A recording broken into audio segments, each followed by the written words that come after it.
Now, if you want to scale your business successfully in 2025, this is all you have to do. It's incredibly simple. And this is literally just solve the right problem. But the biggest problem you probably have watching this is you don't know what problem to solve.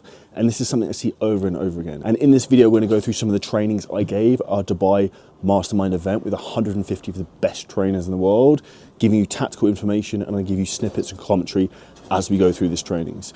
And this is where I say to you, if you take one piece of advice from this, is firstly, identify what the problem is you want to solve from this video. And then secondly, is execute on that one thing. Because all you need to do to get to the next level is find the one problem that's holding you back, fix that, and you will grow. So thank you for this. It's set me up. So firstly, if anyone's been to one of our events before, we like to do competitions and try and get match interaction on social media. So we'll be giving away a $200 Gymshark gift card voucher today and one tomorrow for whoever tags us in the best stories on social media. So take loads of photos, take loads of videos, and share them on social media. We will also be sharing a Google Drive link, which will be out by the end of today with loads of professional photos, which the handsome man Shiroy is taking, which have loads of pictures from everyone with the banners. So if you want to have photos of that or anything else in the room, he's willing to do that for you. So 3 agreements of what we want today. And I've got a lot of slides to go through. Aiden's already warned me about going too long, so I think it's like 77. Firstly, is we want to fix one big problem in this event. So the most important thing in life is thinking about the questions you need to solve and the problems you need to solve. And not enough people actually spend time thinking about this. 2 is talk with as many people as possible. Actually, literally just said this to Josh a second ago. And thirdly, stay open-minded, because you will see the people who are most successful are very open-minded and they're willing to get different people's opinions. Firstly, who am I? I'm a former failed personal trainer. In 2008, I worked at one of the first gym groups in Guildford, and baby face there, probably about 20 kilos lighter as well. I turned an estate agent. I did that for 7-8 years, crushed that, and then set up one of the largest high-ticket online fitness businesses in the world. Sold over $30 million of products online, and my mission is to help you realize that through great marketing and also great coaching, you can transform your life and also transform thousands of others. And I almost got emotional thinking about this morning because everyone in here has the ability to have huge amounts of impact, not just on your life, but everyone who works for you, the clients you have. Like JP spoke earlier about helping people set higher standards. You think about how you might change your client's life, they lose weight and get in shape, how that maybe helps their children get in shape and like have healthier life. Amazing Ruby's brought her daughter here today, which is an amazing experience to get exposed to such a thing. So I actually want to say a round of applause for Ruby for that. That's awesome. But this is an example in terms of you becoming aware of what you're exposed to. So this is why getting in environments like this is so important. We're building the #1 mastermind in the world. And this is a quote I actually saw on my phone from 2021. No, sorry, start of 2022. And what I would be interested, and I'll go through why this was relevant at the time, does anyone have any quotes specifically they've got on their phone that they've saved that really resonates with them? Has anyone got anything they want to share? Here we go. Be the change you wish to see. Some great advice. Regret is scarier than fear. Okay, anyone else? Josh? Be brave, take risks, nothing stops you choose experience. Cool. Now in this section of the presentation, I talk about the personal struggles I had. And the reality I will give you with this is business isn't complicated, but it is hard. And particularly when you have a personal life, you have emotions, you have things that get involved with that. It's difficult sometimes to balance that with having a partner, having relationships, having families, and getting the other things done in life. And the reality is that I ended up coming through a very difficult time in my personal life, the end of 2021, start of 2022, getting divorced, moving to Dubai, that put me on the proverbial warpath. And one of the things I see over and over again is when people's businesses struggle, when they have personal problems. And if you think about it like this, you can only consciously think about one thing at a time. The ability to multitask and think about 2 things in your head at one time is a lie. Therefore, if your mind is consumed with personal issues with your relationship, then you cannot focus on fixing the problem in your business, or you cannot focus on identifying the issue in your business, just like I'm going to discuss now. And why I wanted to share this is that this is all mindset. Everything is the lens you put on to look at a situation, the way you frame things. So why this was relevant to me at the time is when you're a solopreneur, you don't realize you don't really have a failed business. you have lessons you got paid to learn, is this. So this was, a few people have seen this, but this was back in the day when it was very difficult to get Instagram accounts back when they were disabled. So this was 7th January 2022. Day before this, I basically ended up getting divorced from a 10-year relationship, and I was in the process of moving to Dubai. I was staying in the Hilton Hotel in Kingston, about to speak on a big podcast. Open my phone, I get this, I'm like, for fuck's sake. Probably the worst podcast I've ever done in my life, like literally wanted to die inside. My personal life was imploding, felt like my business was literally melting away, so it felt like everything was collapsing. This was the exact photo I sent Instagram with the stupid little code with your username. Has anyone else had to do this before? I can resonate with that? Am I the only one? Like, I looked at that and I was like, you can see the depression in my face.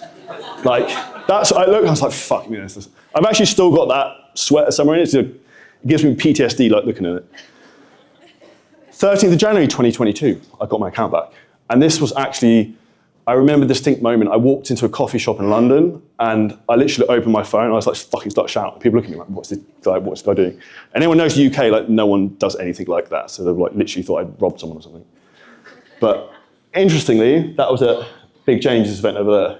So I've known James for a very, very long time. Did you notice me off at all at that event anyway? I remember that day clearly, actually. I think you were more upset losing your Instagram account than the divorce. Well, that's why I was getting divorced. Maybe it says a lot about that, right? But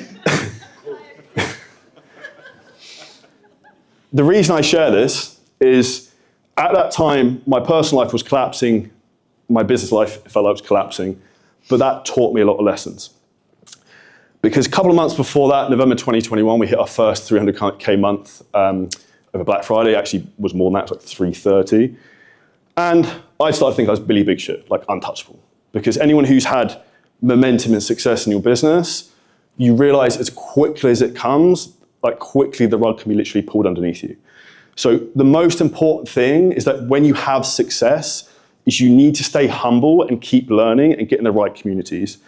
And through the challenges I had in that January scenario then, I got very good at paid advertising and other lead generation strategies rather than just relying on a big Instagram account I had. Because something like that can get pulled at any time, or the market changes and maybe that platform doesn't work as well it did. And this is with what we do, the goalposts are constantly moving, which is why you have to be looking ahead and thinking ahead what's going to be happening. And that's really where my focus is in terms of, okay, this is what's happening in terms of platforms right now. This is where the market's going. Where do we need to be in 6 to 12 months' time to make sure we're ahead of everyone else? Because that's essentially how we win the game online.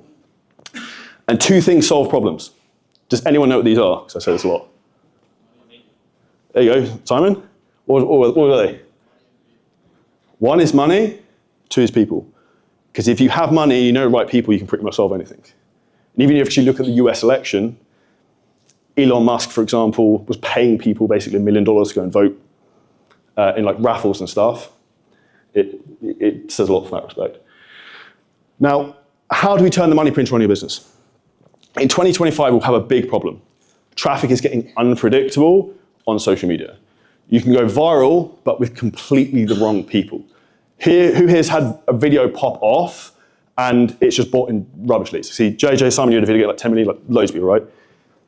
Getting virality doesn't necessarily guarantee sales and income. Now, this section of the mastermind was so good, I almost didn't want to put this online because there's so many other business coaches who are going to steal this. And this is essentially what we call the influence engine. Now, if you look at the way content is working right now, it is easy to get virality, but virality doesn't necessarily get you the people to view your videos you want. So what we do is we create an engineered funnel where we pull people through, which is what I show in this training, give you specific tactics to do this, and we optimize and help our clients implement this in their own business. If you want help implementing the influence engine in your business, hit the link below this video and we can help you and map that out for you. This is all based upon Eugene Schwartz's buyer's pyramid. Now, this is the solution. We call it the influence engine. Has anyone here heard of Eugene Schwartz's buyer's pyramid? Simon? Anyone else? Okay. Reese? So there's a couple of different steps to this when we look through a funnel. So step number one is unaware. So these people have no clue about you. They have no clue about they have any problems in life. This is probably 99.9% of society just going along their merry way, probably the majority of the UK.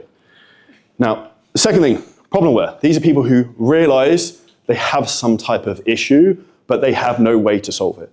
So like, okay, I'm 20 pounds overweight, but I don't know how to get rid of this. I've had this for the last 5 years. Number 3, solution aware. They have the problem, they know how to solve it, or they've seen the solution. Number 4, product aware. That would be some type of coaching service like your wonderful businesses. And number 5 is then like intent. And an example in terms of this practically, so we look at the top, Charlie is unaware how much his weight is affecting his energy, confidence, and daily life.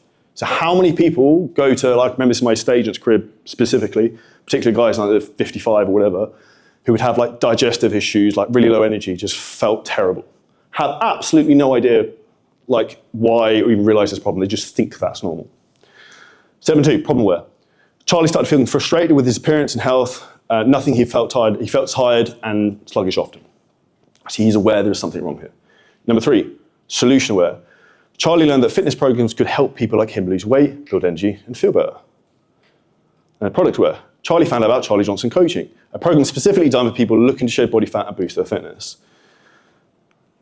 And then the most aware people at the bottom of the funnel is Charlie's now committed to Charlie Johnson Coaching because he knows it works for people like him who need structure, accountability, and sustainable results. And that's where the most important thing, like JP mentioned earlier on, is certainty, because we have to give certainty and confidence in everything we do. And this is the most important thing that like no one is ever going to buy from you, and it's like 1,000% Chang Yang can help you lose weight. 1,000% Aku can help you lose weight.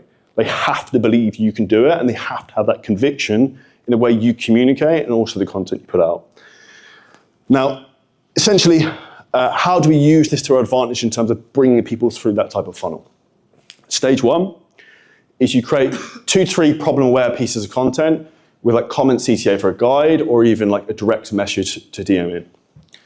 Example here, this would be something like problem-aware. Here's 3 warning signs you have high cortisol that's affecting fat loss.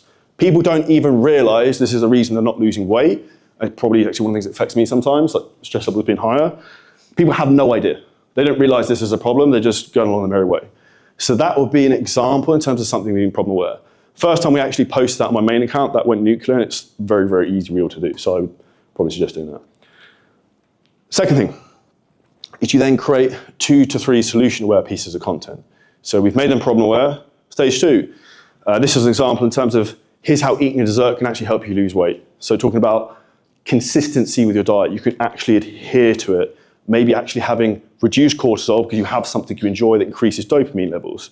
There's a very strong argument for that. And then I'm going to just pause for a moment. So this is actually the first business event I ever did. This was October 2022. And you can see the smile on my face. Like, I love doing this. And Shane actually, sits in the corner, right on the left-hand side. Like, whether it's 3 people at your event, 120 people event, 5 people watching your videos, you have to love what you do and do that with every piece of content you make. Because people will see if your energy and frequency is off and not congruent. Now, stage 2. You then create solution, product-based content with client results and testimonials. We then put stage 3 into ManyChat. So we link in. So if we're doing, for example, reels on, say, for example, cortisol one. So we had a comment CTA to get our cortisol guide. We would use ManyChat to fire back to basically start the conversation sequences so we can then pull people in. We're not actually necessarily trying to convert people at that part of the funnel.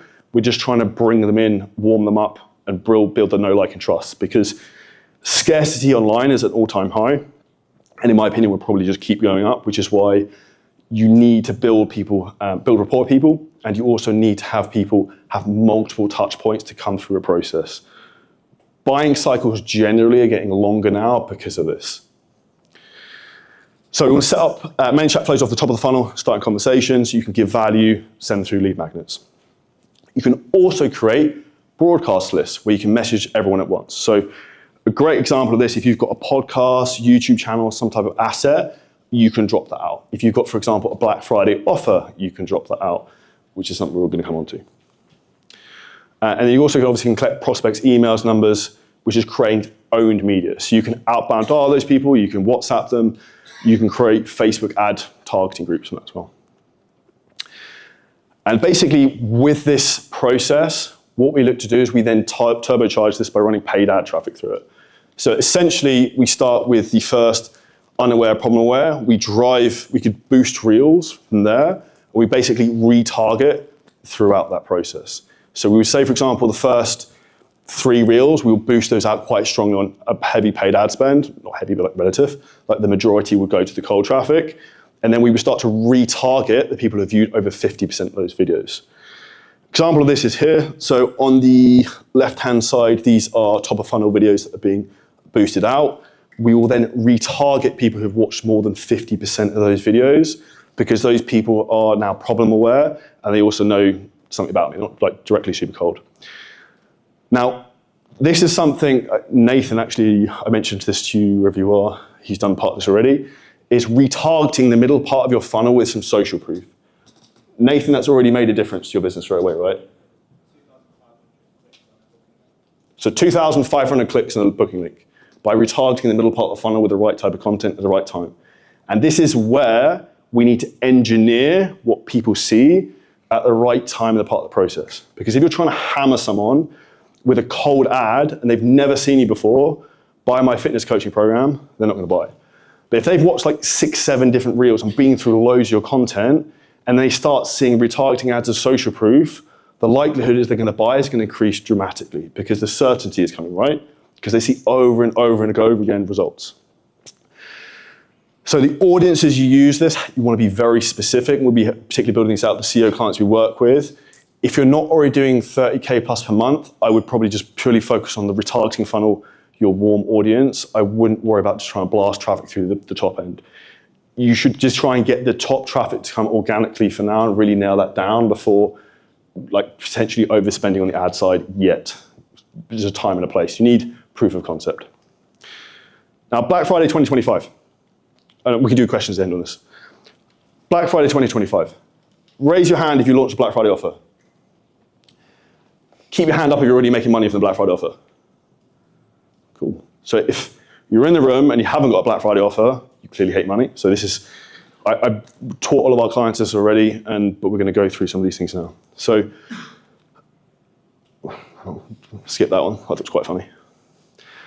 That's actually what a lot of people's paid ads basically look like. It's just like this, like, buy something. So phase 1, the offer. So you need a crazy offer that's scalable with tons of value that you've never seen before. So obviously you can't do this type of approach every single month. So if we look at the offer, some examples in terms of what we include is like every ebook recipe guide we have. You buy 12 months, you get 3 months free coaching, access to live events, VIP one-to-one coaching calls with you, free entry into transformation challenges. You can add what you like, but you just want to try and make it scalable that actually gives value. This is an example of our Black Friday funnel. Very clear in terms of the headline, video, very, very specific. We have a list, a value stack in terms of what you get for Black Friday additionally. Give me a second to take photos of that. And what I always do is try and put an RRP on that so it shows like the perceived value. So we want to try and jack that up as much as possible. So the goal is to try and make this a no-brainer.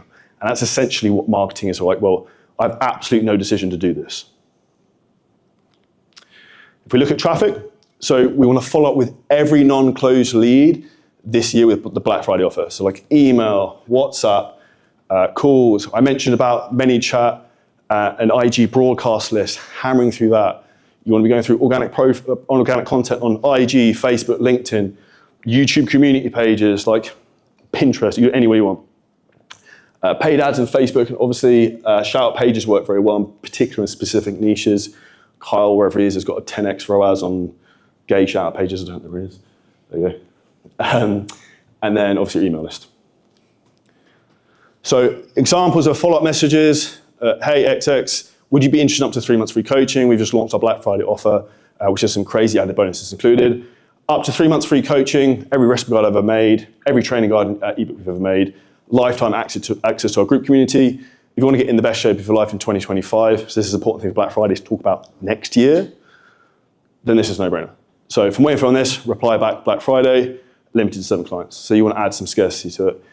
If you're pushing this on email, I'd actually probably try and push more email replies. So try and get people to email you Black Fridays to opt in. And when to launch? If you haven't launched, you basically need to launch right now, because what I've seen with Black Friday, having done this for a while, is I originally started Black Friday maybe like 2 weeks before Black Friday, and then crushed it. And then I was like, everyone else started doing it, and I started earlier. November has almost become Black Friday itself for the entire month, so you pretty much want to start pretty much out the gate. And here's the big kicker. If you've already got a solid client base, you want to offer an internal renewal. So realistically, you should be looking for 5 to 10% of people to take this. So for example, in our own businesses, what we offer is basically if you renew early now for 12 months, we'll give you an extra 3 months coaching for free, plus all of these bonuses, access to our live events, yada, yada, yada. One of the things I definitely wouldn't do with this is not ask people, because you'll find some people will have just signed up to the program, and I've had this, like limited belief of a person that's not going to take it. A guy from Switzerland bought a coaching program. He think he'd be on the program 2 weeks. And I was like, I'm just going to ask him anyway and ask the question. Signed up. Had like 2.5, 3 year program. I can't remember who I was speaking to. I don't know if it was you, Simon, or someone said they've got someone signed up for like 2027 or 2028 now. Like people just keep, I think they bought one offer like this, right? And then another one. So it's like, some people just want to give you money. You should like give them the opportunity to do that. Option 2, if they can't afford that, maybe do 6 months with 1 month free. And the 2 most important things to remember, you want to make offers idiot-proof. So like, try and make things as simple as possible. And the only time me and Aidan actually spoke about this the other day, we had a Black Friday and any promotion that really didn't work, we overcomplicated it. We had like 4 or 5 different offers at the same time we were trying to launch. It was way, way too complex. And this is where you need to try and keep things as simple as you can, because when you start to add complexity to it, if you're struggling to understand it, then the customer's definitely not going to understand it. And if someone's confused, they definitely are not going to buy from you. And then marketing is ideas warfare. This is a saying I really, really like. And it's whoever can come up with the best idea that really hits home in terms of copy, hooks, visuals, something very different that's out there to engage that no one else is doing, will win. And this is where you almost want to have a thought process of like contrarian thinking.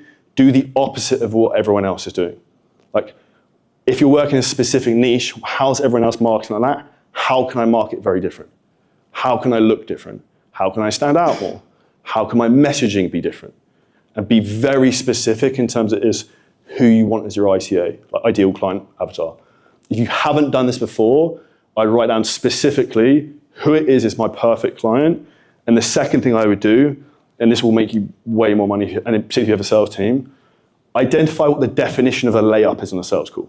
So like, this person comes on, they've listened to your podcast, they watch your YouTube videos, they're on your email list, they've opted into all your lead magnets, maybe they know one of your current clients. Because the goal is, the funnel I spoke about earlier is, how can we get them to tick as many of these boxes before they come to the sales call as possible? And this is when it makes it as easy as possible for you to convert them on a closing side. And they're actually going to be a better client and get a better result because they're fully bought in and they have that certainty and conviction. And remember, the simplest ideas win. And the last thing I want to finish with this is, like, what's your big problem and what's the one simple idea to overcome this problem? So again, if you write down, what is your big problem, question mark, what's your one simple idea to overcome this? This is the most important thing you need to think about today, you think about tomorrow, and really hammer that home. And I'll go through some questions, because there's probably going to be some questions on that.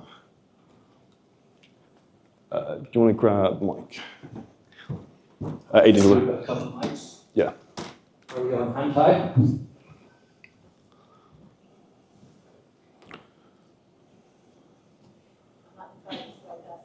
Yeah, can you grab the other back off stage and just stay outside of the room, save me running back and forth? So with the re-offers, current clients, if you've got loads of people who are on like, I don't know, they've been with you for years and they're on like 150 or something a month, what do you do with them? Because you're going to offer them something that's more than what they're currently paying. I would probably keep them the same price, but it depends. If you've got a coach doing it and the coaching fulfillment price is okay, I would probably maybe offer them 12 months when you get an extra month for free, but not give so much of a discount, if that makes sense. Okay, yeah, and the second part is, what about if someone's just signed up for 6 months and then they're 3 months in? I would just offer them the Black Friday thing straight away. Like, they could be 2 weeks in and I'd offer it to them. So how would you manage that from like a... I literally would just message them and be like, hey, Ollie, we just launched our internal Black Friday offer. If you renew your program now early for 12 months, we'll give you 3 months free coaching. So you pay for 12, you get 15, plus you get all these extra added bonuses, X, Y, Z. And you'd be surprised how many people end up taking that. You're like, he's never going to buy this. And they reply back, yeah, just send me the payment link. Okay. So do you add that onto the months that they've still got left of their... Yeah, you just add on. Right. So like, you ultimately end up with clients who've got massively long programs who are like locked in. And one of the things people think about is, I don't lose my recurring revenue, is the reality there's no guarantee that person's not going to drop off at some point anyway in the next 6 months. So you're better off having them locked in. And a phrase I like to think about a lot is money now is more important than money later, because the money later may never come. And the money you have right now, you can invest back into your business to get momentum and to move faster. And business and life is a momentum game, right? Like JP spoke earlier in terms of if you have goals and you don't hit them, it can knock your confidence and slow momentum down, which is why if you can get momentum into your business by keeping clients locked in, you get revenue in, you can put money back into the front end to keep the hamster wheel going faster and faster and faster. Thank you. Charlie, do you recommend doing that like over a call, or just get your host? The offer? Yeah. So great question. So one of the things that's really obvious that happens when people try to renew clients is if you sell someone to a fitness program and they go to a coach and then you haven't spoken to them and then you speak to them again in 5 months' time and their program is due at 6 months, it's obvious what it is. So the coach should have a really good relationship with the client, so that he needs to have that conversation with the client. And I would also probably incentivize the coach with maybe some type of small bonus, depending on how you pay him currently. Like you could do that via message, you could do it via Loom videos. If you're doing one-to-one calls, do it on a call. Charlie. Oh, sorry. About ManyChat and other Yeah. organizations, when should I know that which place in my business I am that I know that is the place that I have to start doing it?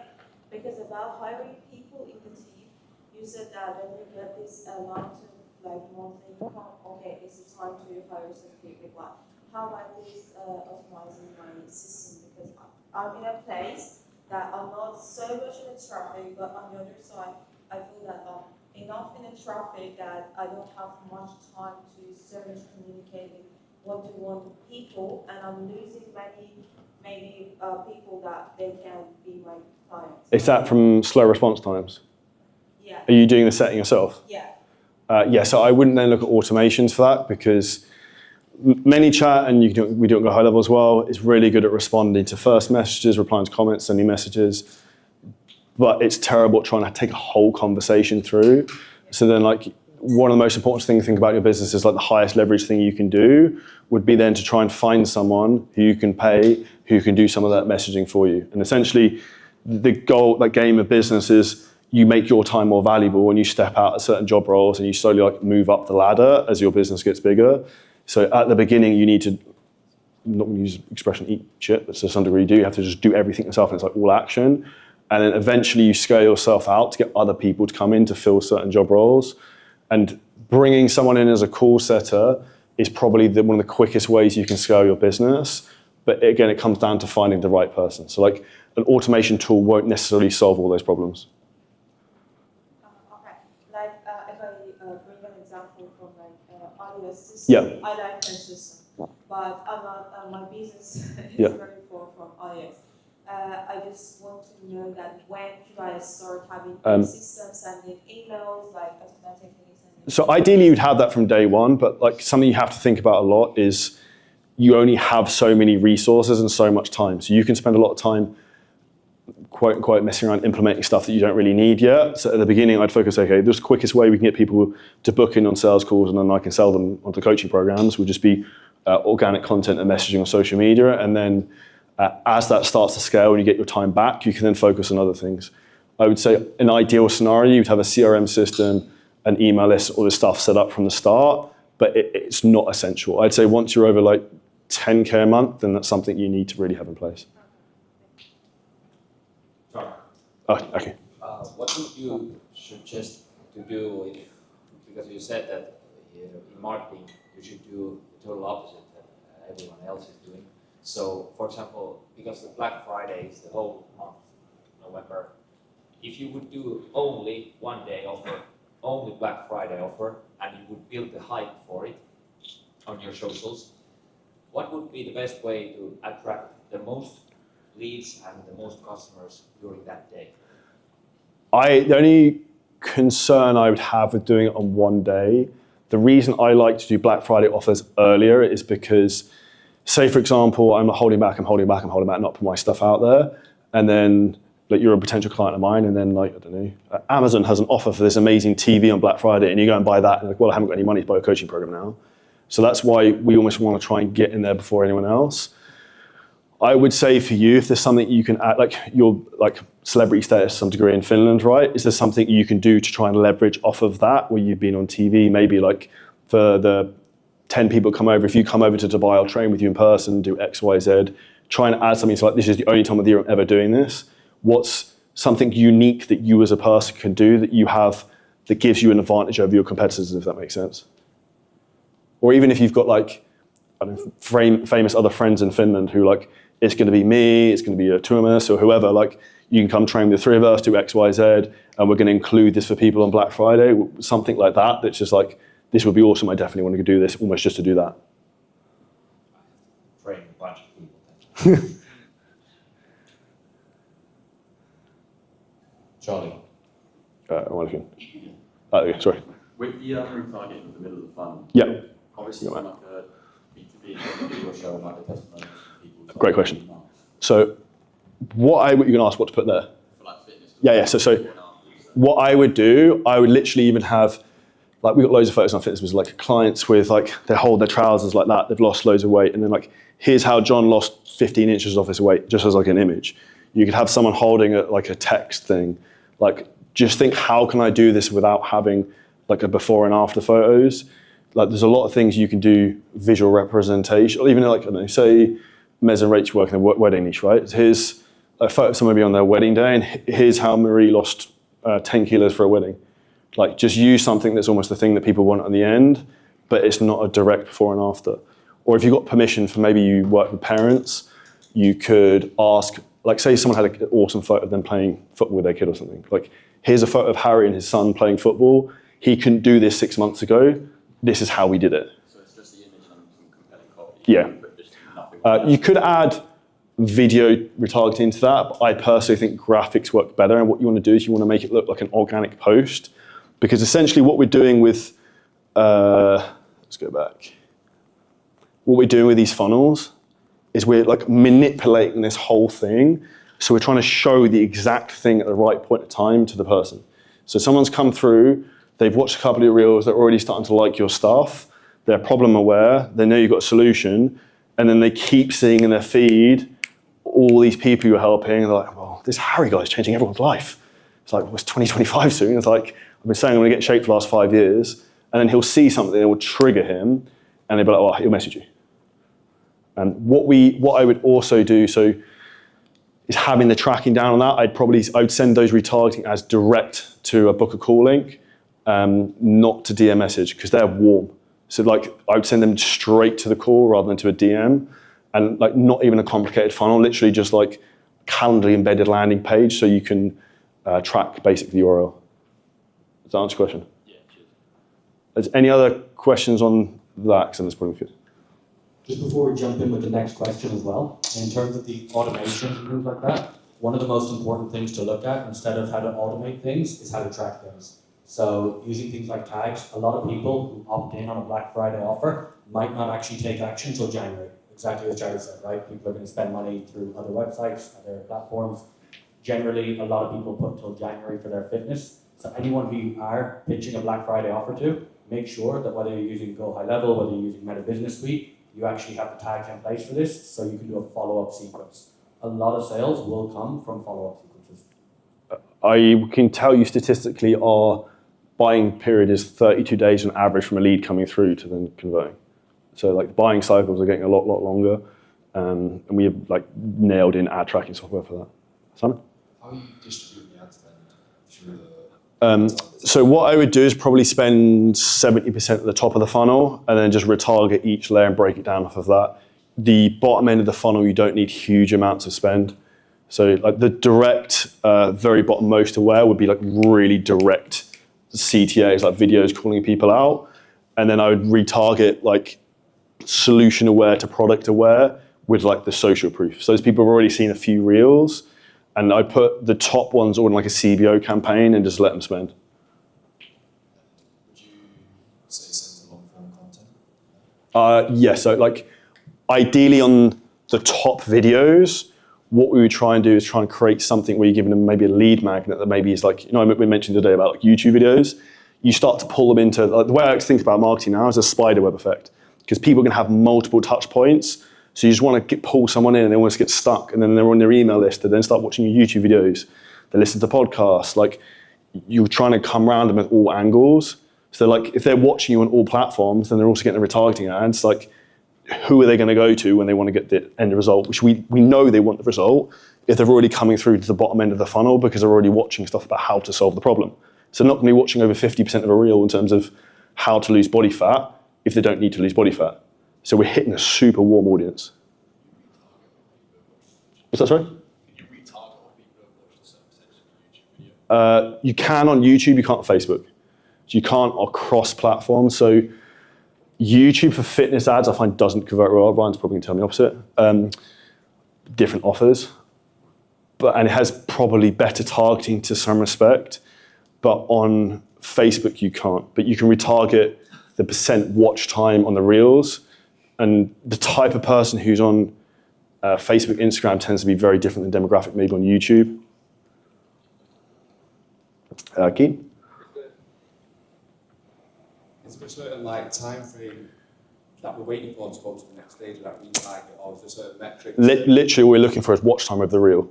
So like once they've watched over 50% of the reel, or 75, depending on what you choose, you then want to target them with the next layer, then the next layer. Yeah, and then like you would not have one video saying problem aware, solution aware. You'd have like bunches of those, and just keep pushing that in front of them. Because basically, what we're doing, try not to think about this as paid ads. We're trying to manipulate organic content essentially in front of people at the right part of the process to pull them through. I know it seems a little bit complicated, but when you think about it, like, this is really fucking smart, and it works phenomenally well. Now, in this section of the talk, one of the things I like to think about is planning ahead. Now, a great book for this is Your Plan Your Next 5 Moves by Patrick Bet-David. And I would say one of my gifts as an entrepreneur is as a visionary. I've got a very good gut feeling in terms of where the industries are going, where social media is going, where marketing is going, and how you make hay while the sun shines. You get in front of everyone else, and you do the thing that's going to work before everyone. And this is where we live in a knowledge society.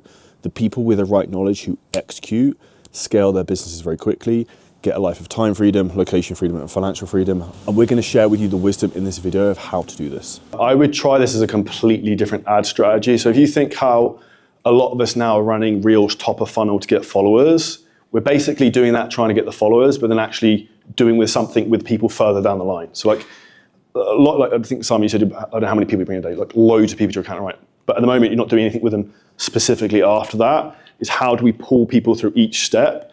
And we're almost like filtering out layers of the right people, because if they're not watching the problem aware and solution aware videos, they're not really going to respond to the CTA. It's highly unlikely.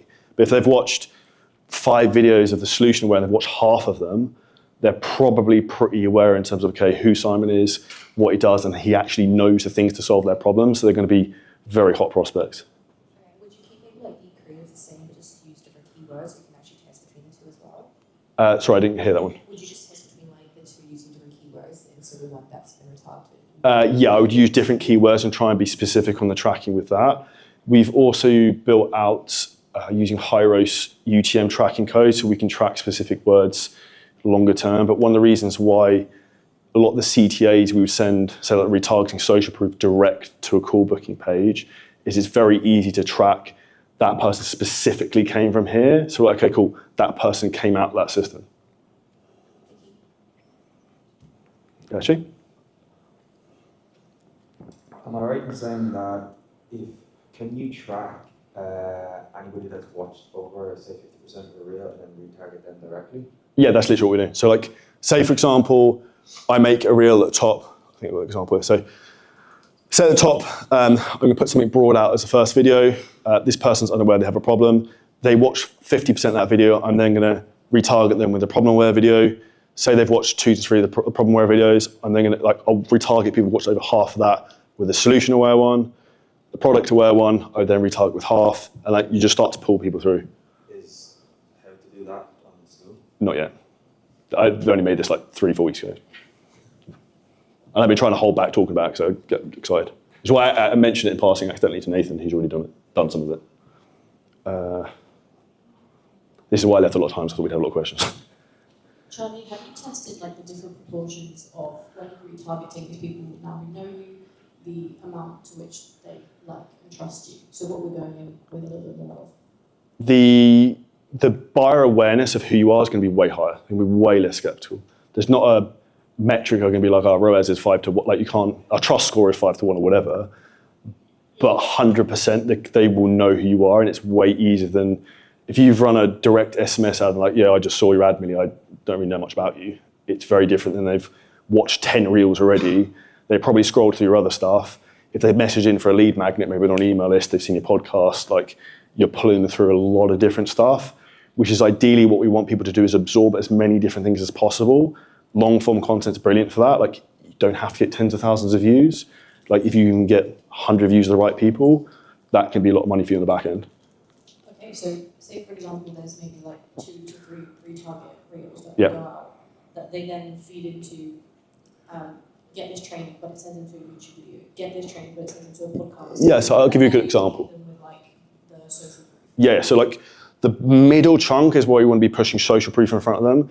And the goal of that, we don't really care if that makes money directly, because if you're pushing client results in front of people who have a problem losing weight, they're going to be much more inclined to buy from you. So you don't have a lot to spend on that. You put £5-10 a day. It's actually pretty low in terms of the budgets. You put most of your budget at the top, at the start, to pull people through. And a lot of you guys are doing that already in terms of just boosting to get new followers, but there's no strategy specifically other than messaging them of what to do after that point, if that makes sense. That's fine. I was just wondering what's going to matter more is the results of building that trust.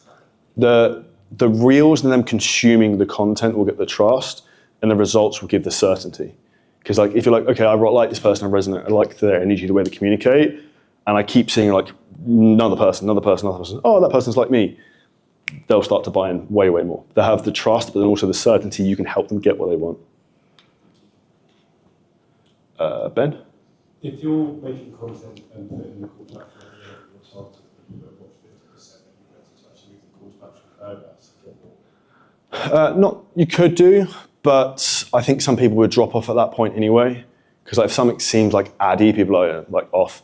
Because it's so easy, people will scroll through it. You almost want people to watch it to the end because they're going to be the warmest. There's no reason you can't try that. From content to get followers, one of the best things you can do is say follow towards the start of the reel.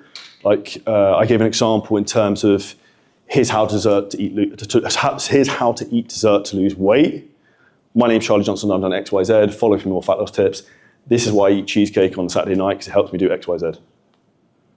You can play around with that, but it's just testing it. I've ran paid ads before, but quite unsuccessfully. I've never got a good real ads. Do you recommend learning how to do that yourself? I've always paid someone to do it. Great question. I actually spoke about that Ryan today. My opinion, the biggest mistake people make is trying to hire paid ads agencies. And if you think about this in really basic terms, if someone's really good at running paid ads, they would just run ads for their own business and sell stuff. In real basic, why don't want you to give me 5K a month? I'll just sell stuff that's 10K a month to run ads, right? So to make any sense. I've never, Ryan obviously does well, but outside that, I don't really see anyone killing it who's used agencies. And also the problem that happens if you use an agency, they will almost bamboozle you with numbers that you don't really understand, and they make it sound good. Ryan, you're here somewhere, aren't you? And you will testify to that, right? What's that? I can chime in if you want. Yeah. Aiden, give Ryan. The big thing with the ads thing is the most important thing for everyone in this room is this mindset, like JP said, but it's also skill. So if someone's bullshitting you on something, and you also know what good looks like, you know how to do everything, and if there's a problem, you can fix it very quickly. Because even if you have the best media buyer in the world, they make mistakes sometimes. And I would say we've probably tried 4 or 5 ads agencies, never worked. like, it's done okay, but you know your audience better than anyone else. You also care more than anyone else, and it's also your credit card on file that's getting like hammered on your Amex, right? Yeah, so essentially, like, if you don't know how to run them yourself, you're just going to wind up getting screwed by some sort of company. So, like, especially the more money they know that you can make, it gets even worse. So, like, I've had really good ad agencies that I paid like $4,000 a month, and I've had ad agencies that I paid like 35 grand a month. And there was literally no difference between the two of them. So generally, it was just like, it was just my understanding of how much I knew about ads. Because they would get on every time and they'd be like, oh, here's your CAC, here's your LTV, all these different things, and you'd be like, oh man, this looks amazing. But then they're tracking it on a completely different like kind of software, this, that, like, there's nothing you can do better than learn how to do the ads yourself, for sure. And I also think the messaging is almost always fucked. Like, they might make a really good graphic or a really nice video, but the messaging, like, they're gonna say something that's gonna genuinely make you, like, your skin crawl. You'll die inside. Yeah. So one more question I have, if you've never ran paid ads yourself, it's not a big dumb question, but where do you recommend learning how to do that? So that's one of the big things we teach. So I've personally spent over 1.5 million on Facebook ads. Aidan is a wizard at ads. We help, like, a lot of people in this room testify, like, who has made money from us helping you with the Facebook ads? Like, Aaliyah made a load of money, like pretty much everyone, right? So, like, we know how to do that. I've done that a lot in our own fitness business. Aidan helps a lot with the clients in terms of that side. And it's actually way simpler than you think. And ads agencies like Ryan talking will try and like confuse you, talking about like complicated stuff that doesn't really matter. But it's actually fairly basic, and you've got a great audience, so it's relatively easy. Jack, do you want to bring it forward to Adrian?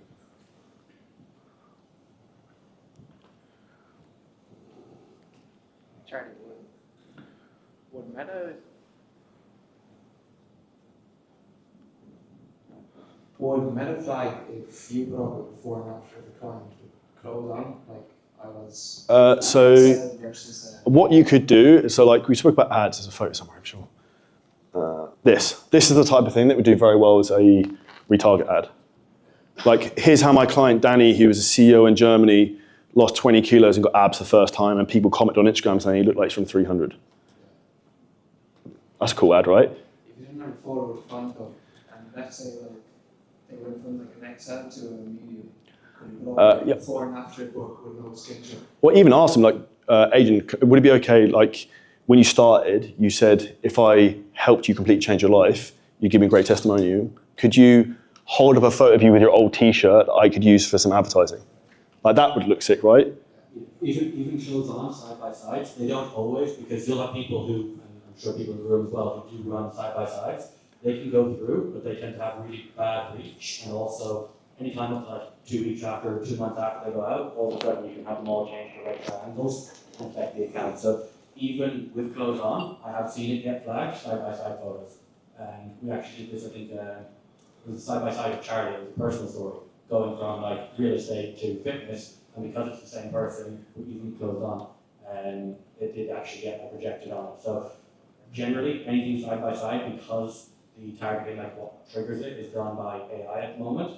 It just sees two people who are the same side by side, that's against guidelines. It might go through, but it's not really worth the risk. You're much better taking exactly what Charlie said. Get something of them with their pants showing like the difference in size, or something that just won't get flagged. Generally with ads and ad accounts, there's no need to go into that gray area. You can play it pretty safe.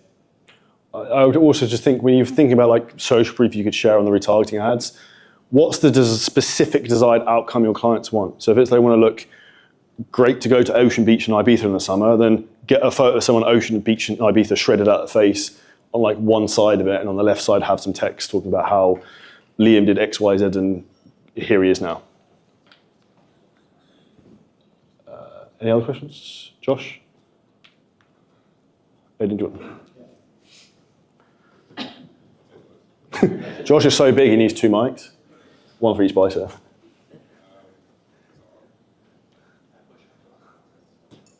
So I don't really struggle with like people coming in and we get 200-300 followers there, but so I'm kind of stuck with whether I should be boosting more and just like messaging more people, even more than 200-300 a day, or start to retarget. I would say retargeting is beautiful because you don't have to spend much money. Like, you put £10 a day into it, set and forget almost. have 4 or 5 different variations of like a CBO ad and just don't like, it's only going to help. And there's an unquantifiable ROI on that.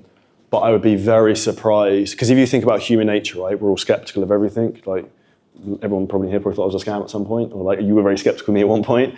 And I think that's where if you can just show like undeniable social proof in front of people all the time, but the way you present it is almost, it looks like an organic social media post, that will just help to warm people up. So I'd say something like that's worth doing, but you have enough top of funnel traffic that's like, you don't need to turn that tap on yet. It's more focused on, like I said the other day, like sales systems, the operations, and like the less sexy stuff sometimes. Do you know the opt-in, like the response rate from those 200 to 300 messages, how many replies you're getting daily? 90%. That's wild. So if you're getting like really high levels of reply, that's great. So what I would do is keep going along the funnel of those, like, so if you're getting 250 people actually engaged in replying, what percentage of those are actually ending up getting an application or a link sent? Between 50 to 20%. 15-20%, so you should be sending pretty much like 30 odd links a day. So on that, if we're sending those links, we want to reach the 50% conversion from that, so we should be 15 calls booked a day minimum, just from there. Is that about right in terms of Yes. growth? So at that point, yeah, if you pretty much got all the steps down, then the next thing is how to increase volume. But if not, it's going to be how to optimize the steps to like increase that. So if you can get, you know, let's say instead of half people getting the link and booking in, that up to 80%, you'll see the same returns if you were to just count them. Next question's, is that it? Cool. Oh, Elia's got one.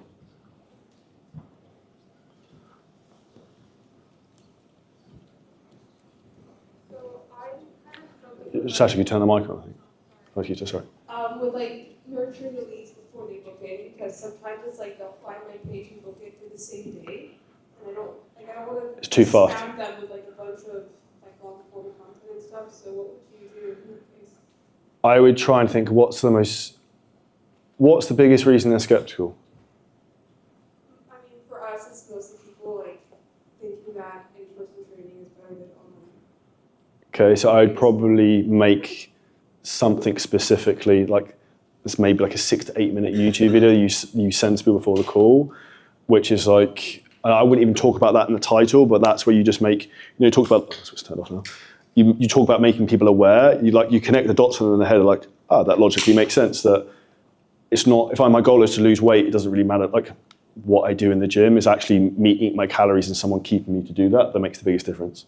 Yeah, that makes sense. Because you just get so much where it's like they book in so fast and all happens so fast. And that's a great thing. You don't want to scam them with like too much either. I would just try and give them one, like even maybe if you can get your setters to, if they said they worked with an in-person trainer before, that would be a red flag of, okay, this person maybe has that mindset, I need someone to like babysit me in a gym.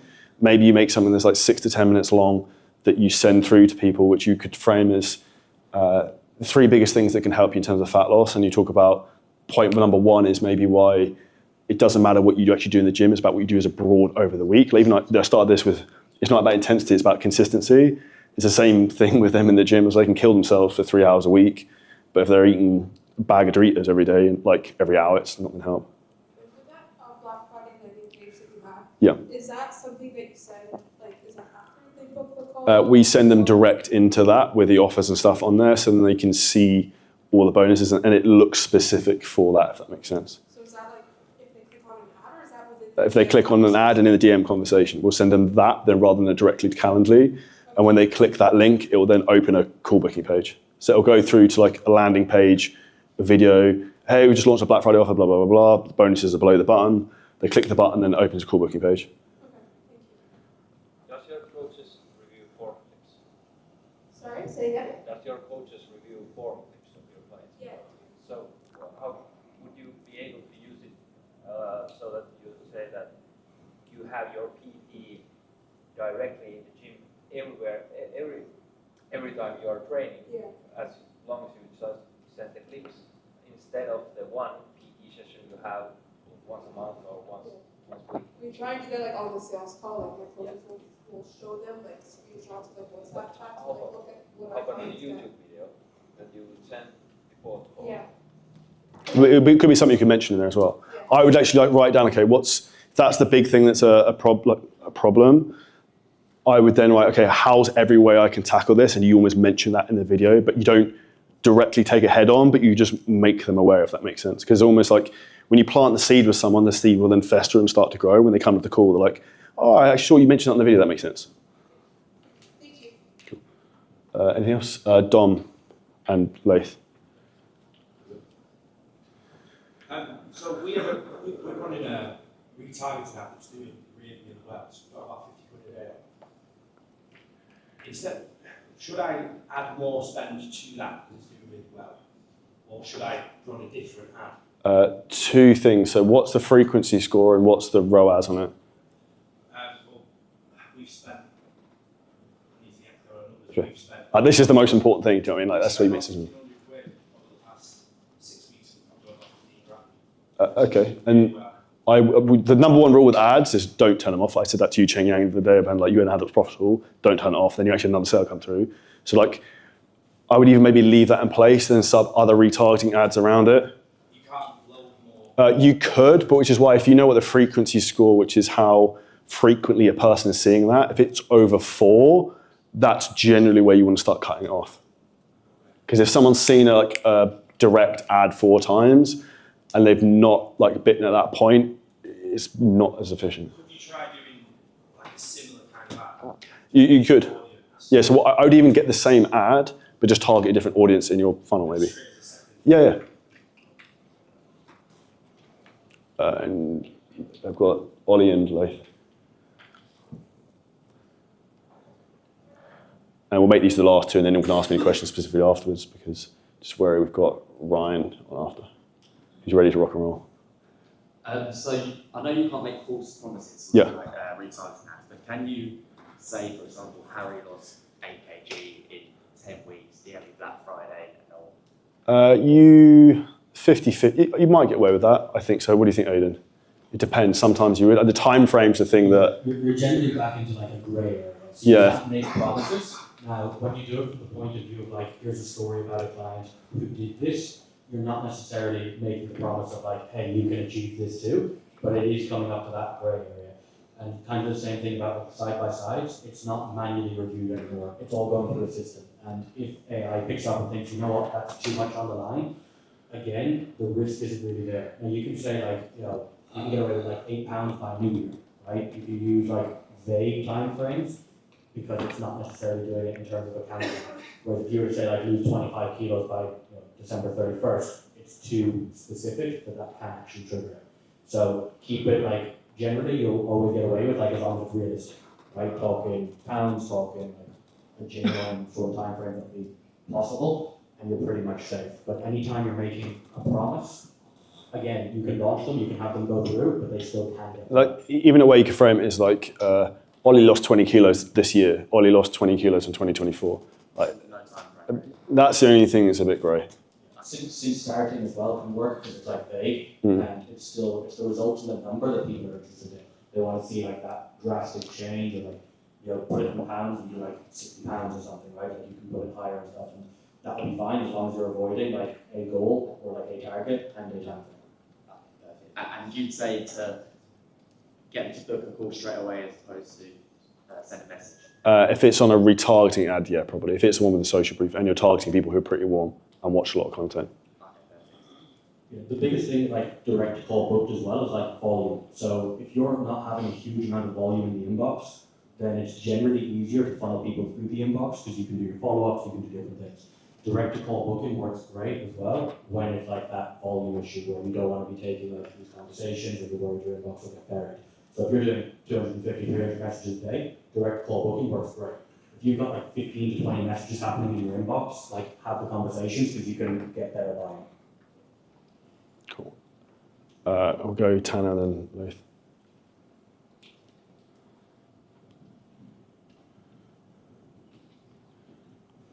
Do you have any recommendations or best practices on how to hire a sales team? Like personally, I've never done a sales call. So I'd rather have someone do it for me because I just don't enjoy doing it. But I know I need to do it. So I'm wondering, any recommendations? I get people that reach out to me every day asking me to appointment seller or sales, but I just want to know how should you do it? I'll speak to you after because that's a very like in-depth answer on that one. It's quite long. Last one, we go here later.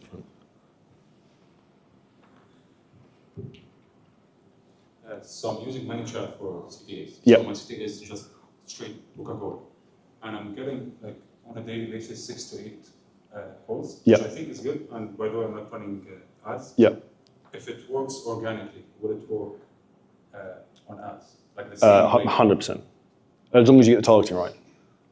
That's where, like I said at the beginning of this, if you're not already doing 20 to 30K, like you need to get proof of concept that this will work organically, because if it's not, it means your content's probably not good enough. So if it's working really well organically, if you start to put paid spend behind it, and then you're targeting the right people, it's a slightly different game, which is why you have to like warm people up more, because they're literally pushing in front of cold people, but yeah. Should the ad be like short, like super short or not? It depends on what the goal of the ad is. If you're trying to get them to book a call or follow you. Depends if it's cold straight away. I'd probably not go for straight book a call straight away. I'd probably try and just get people to follow you, engage you, and then retarget those people to book a call. So for me, out of like 5 leads, Yeah. 3 or 4 are like purely CTAs at the end of the lead. You try and boost it and see. A lot of it is just testing. So if it's working organically, put $10, $20 a day behind it, target the audience people you want. Yeah, and see if it converts. Try boosting you. Yeah, try. We'll wrap up there, because otherwise we're going to go with. Now, to finalise the end of my first talk, the most important thing is, did you identify what your big bottleneck is? Have you solved the problem? Because whether it's traffic, whether it's sales, whether it's fulfillment, operations, your goal as the entrepreneur is to find the problem, fix the problem. Find the smoke, put out the fire. And that's how you truly get to the next level and have a business that doesn't suck, and also a business that makes you money, and you don't have the golden handcuffs where you have to work all the time and the business actually works for you, not the other way around. In day 2 of the Dubai Mastermind, one of the things I really like to focus on doing with people is opening up one of the most important things you can have. And this is what's called the law of exposure. Once you've been exposed to something, you can't be unexposed. And one of these things and frameworks to think about is the half-life of information.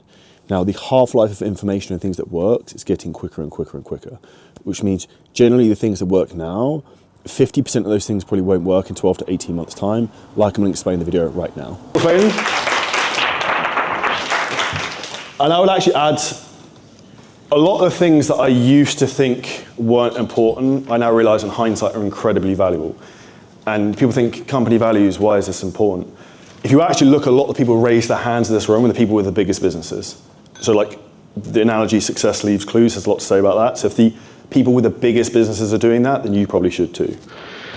Something I want to think about is, if you already had the skills and mindset to make 10K, 50K, 100K a month, $1 million a month, whatever it would be, you would already be making it. So this is why you need to keep open-minded, that you're not where you need to be yet if you're not hitting your goals. So like, with that, I'd also add in, like the knowledge half cycle is getting shorter and shorter in terms of what worked 2 years ago isn't working now. And what's we're learning right now is not going to work in 2 years' time, because everything is evolving so quickly, in particular with the way technology is coming through. The market is moving faster and faster and faster, and we're getting more market sophistication with everything out there, which obviously we spoke about it yesterday. So 3 agreements. Firstly, we're going to look obviously fixing one big problem in this event. We've spoken about this multiple times, so you guys should really know what you're trying to nail in on. Secondly, we want to talk with as many people as possible. This means some great energy and frequency in this room. We've had some amazing talks, and everyone's super bought in, so let's keep that going. And 3, staying open-minded. So who here has suffered with anxiety from their business? It makes you wonder why you do this, right? Like, has anyone had that, like, why the fuck am I doing this? Like, who was online coaching in March 2020? That's quite a few of us, okay. This was me in March 2020 with my shed office, CG coaching background. I literally made a $1 million business in the shed. And then a whiteboard next to me in terms of all the tasks I was doing. And this was as COVID was happening. No one had any fucking idea what was going to go on. I was actually on a flight to Canada for a week of like making content and skiing. I actually took a videographer with me. On the flight there, Canada closed its borders. We had to bullshit our way through. We went skiing for 1 day, and then like the world was shutting down, so I had to fly back. But literally, no one knew what was going to happen. Who actually had to film a home workout and like band stuff? Like that was like, I died inside. Now, you having a successful business comes down to you also being able to crush it when there's a crisis. And the Chinese word of crisis actually means opportunity. And this is where you have to think of, say, something like the COVID thing that happened, which I talk about in the video now, is one of the best things that ever happened for me because it forced me to level up my skills. And this is where you have to look upon problems as, how is this serving me? How is this teaching me? And this is exactly what I show you in this segment now, because this is where my skills grew faster than ever, and I wouldn't be in the position I am right now if it wasn't for those challenges. What I thought was more interesting is on the right-hand side, the whiteboard. You can't really see at the top, but one of the big things I put there was be a leader, and I underlined it multiple times, because this is one of the biggest things you need to do in your business, but also for your clients. Because at that point, no one had any idea what was happening. People were really afraid, and that was one of the things you have to stand up when there is a crisis going on. And like, the way I always think about that is, it's an opportunity for you to show how good you are. It's like, when something bad's happening, it's an example of you to show your skill set. The other thing I say from that whiteboard is the amount of different tasks and things I was doing. I was making Zapier connections, building funnels, email automations, running ads, sales calls. You see the basics of the generic stuff I talk about now, like book sales call, close sales calls, because I did it all. Like, these are the things that work, and you have to learn the skills if you want to play at a high level, because a lot of the big mistakes people are making, and I've made, is trying to delegate things out without fully understanding. You have to have a base knowledge of things to get you to the next level, and this is one of the big things I really focused on early on. So no one could really like manipulate things so I didn't understand anything in my business. You need to understand the numbers in your business, whether it's running ads, basic tech stuff, so you have an overview if someone's basically trying to mug you off, or you can see if something's off. Because even with our own team, the amount of time like we'll build something, I'm like, that something doesn't look right in terms of numbers, and I'll take a look in 30 seconds, I'll see something's not working. So these are important skills you really need to learn. And one of the things I want to talk about today is how we can minimize anxiety within our business so we can get the most out of ourselves. So what I want to think about is like, what does being a leader mean to you? I'll ask Simon an example. What do you think being a leader means to you? I suppose for me it's choosing the hard right over the easy wrong when even no one is watching, but then creating a culture that your staff do that when you're not watching.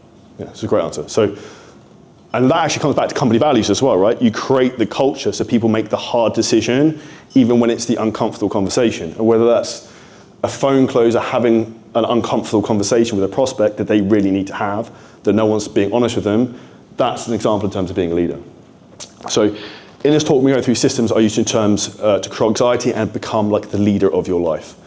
And we're also going to go through the 12-month roadmap to explosive growth and financial freedom, because there's some wild stuff going on in the world right now. I've had many conversations about crypto, which is also incredibly exciting. And the first one we'll start with that, if we look at 2025, is you want to start with the end in mind. So when we come to that, what's your goal? How much money do you want to make? And like, how much do you want to work and how much do you want to sacrifice? So you might think that's a weird terminology to think about, but health, wealth, relationships, we actually spoke this before, Simon, like at some point you have to sacrifice something to get to the next level. So how much are you willing to put into this, depending how big your goal is and where you're currently at? And I'd say if you're at the beginning phases of your business, and I mean this in all due respect, you have the eat shit phase at the beginning. Ryan spoke about how he was doing community service about 1 million hours, training people all day, which I could really relate to, because I worked full-time as a estate agent, doing like 67 hours a week, had maybe 120 coaching clients, was training twice a day for a bodybuilding show at the time. Like, it's hard. But the reality is that the more progress you get, the easier it becomes as we develop and we get more skills. So when we look at setting goals for next year, one of the most beautiful things we can use now is AI. So here's an example of a prompt I would use to set financial targets for next year. So as an example, in 2024, my business made £1 million of revenue and 400K profit. In 2025, my goal is to increase both of these by 50% by the end of 2025. Please give me a clear breakdown of financial revenue and profit goals over 2025 with staggered growth. My business is in the fitness industry, so we have quieter months through June to August, and we're business in the months of November to February. Make this as if you were a consultant at JP Morgan. It's a good idea. They're pretty smart, right? This would be an example in terms of how it comes through, and it's a little bit small on the screen, but give you a revenue target over the year, profit target, and it'll break it down quarterly, monthly, and And it's a really good way to frame this out over the year. Now, I know JP said yesterday not setting goals. If you want to be successful, you need to set goals. So it's slightly counter what you can say. The thing I would say to that as a caveat, which is something I've had to learn, is it's okay not to hit goals. I would rather you guys here set audacious, massive goals and you really fucking had to go, than you set really safe ones of, oh, I want to get like 5% growth next year. Like we have online businesses that you can scale rapidly, so you can be aggressive in terms of how you want to break this down. Just look at the numbers where you're at. Dom, wherever you are, we spoke beforehand, I was like, you need to set a bigger goal. Where is he? Over there. I was like, yeah, you can do slightly higher than that. Like, give yourself a little nudge for an extra 10, 20%, and it will make you take more action and put more into the business. Now we know the goal. So we have business goals, and I also look at personal goals for 2025. So what I want everyone in this room to do is write down 3 in each category, 3 things financially you want, 3 physical things you want, like you want a car, you want a house, you want a watch, you want whatever, and 3 things you maybe want in your relationships and your health. So the body you want, partner you want kids, you want family, whatever it is. I'll give you 2 minutes to do that.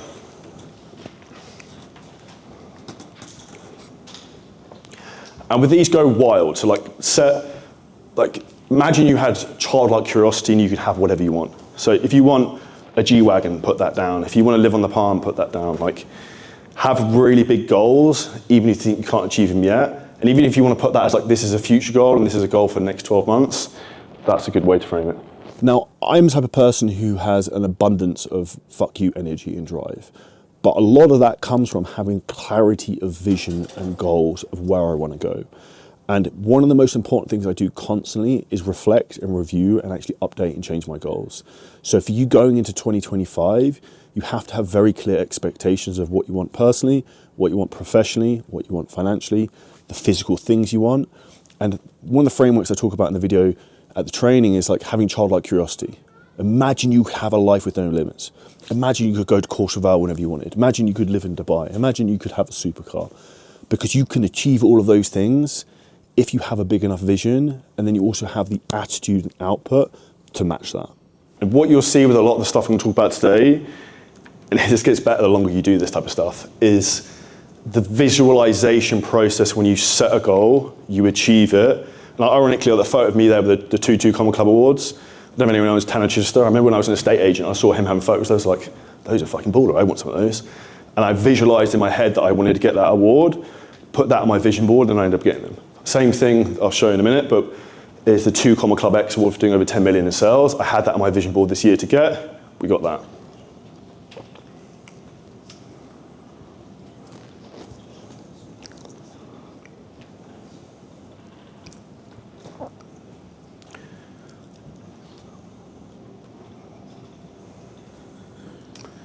Cool, give me another 60 seconds. So with these, just go top of head, like you should know, have a gut instinct in terms of what you want, and these should almost just like fly straight off. Like first reaction. It's like gut instinct with something, you know something, if you want something or not.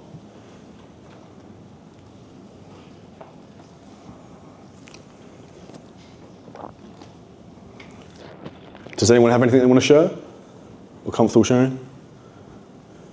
Adrian, looking at you. In my first 50,000 euro. Okay, that's very realistic. That's good. Anyone else? James? Buy some land in Bali to build my dream home. That's it. Yeah, you said go, man. Yeah, let's go big. Go big. We want to hear big things. We don't want small goals. Anyone else? Zibia. My apartment in Marina Gate, 70th floor, and my yacht, my private yacht, and a series of my Mercedes-Benz. Cool. The adventures one. 70th floor is very specific. It's good to be specific to some degree. Well, one more. Anyone else want to share anything?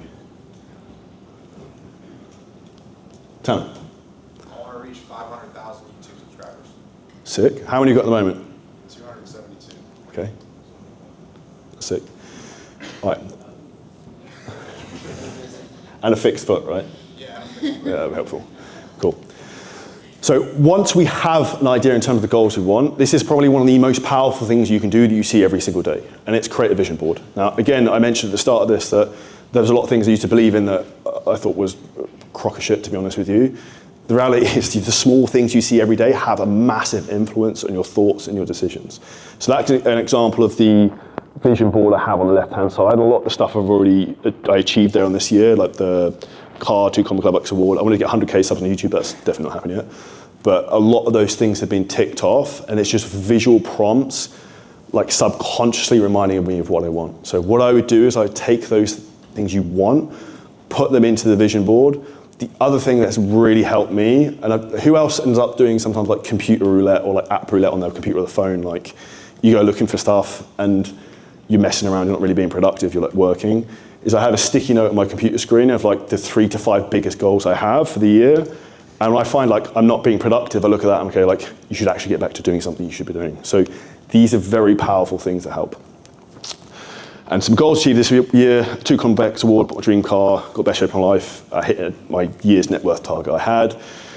And then why you should do this is it's just constantly prompting you in terms of how you can have feedback loops and create momentum. So if you create a vision board for next year and then you start to tick things off, you'll remember being in this room thinking like, Charlie said make a vision board, I'm not sure if I should do this.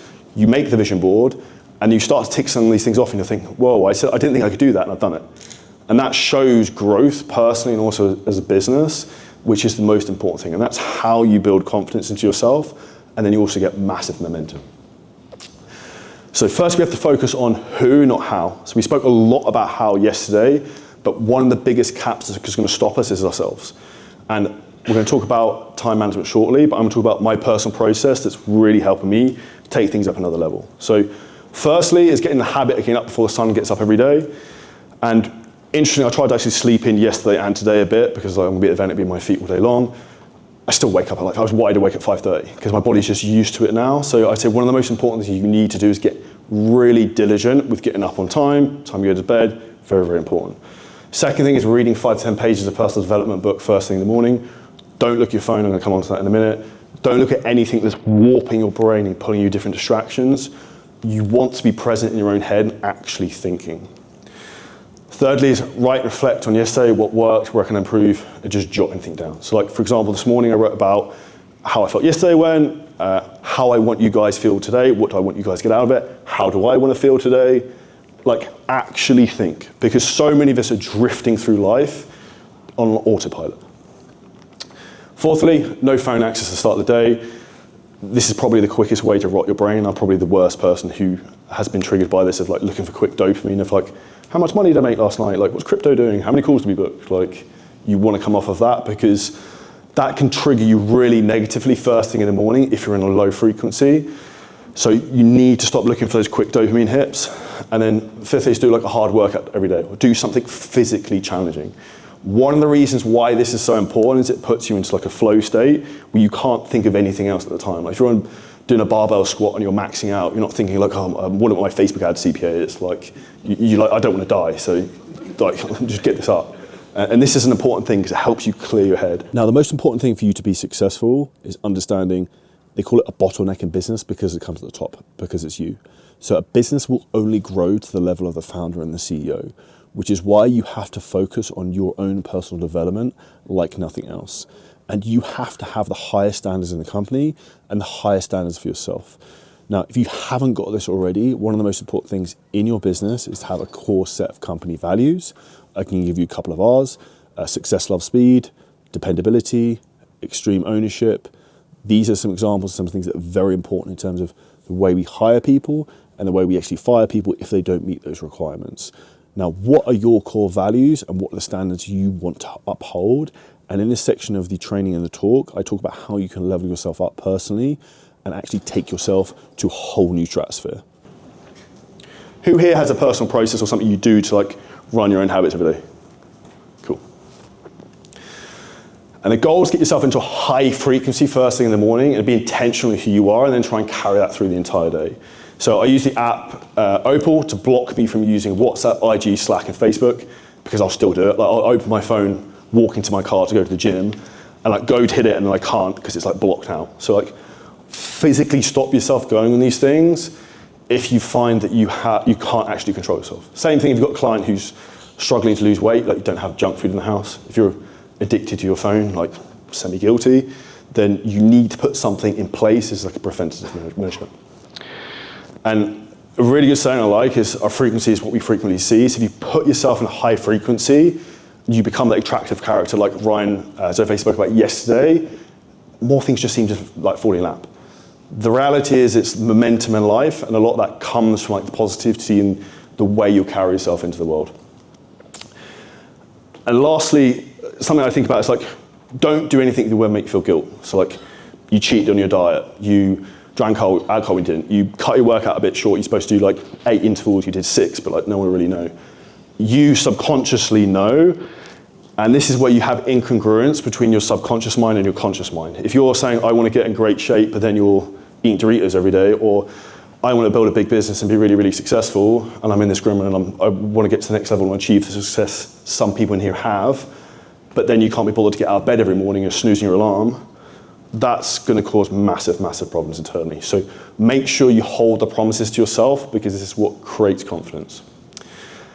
And this is what my perfect week would be like as a fit pro for people probably under 30 to 50K a month.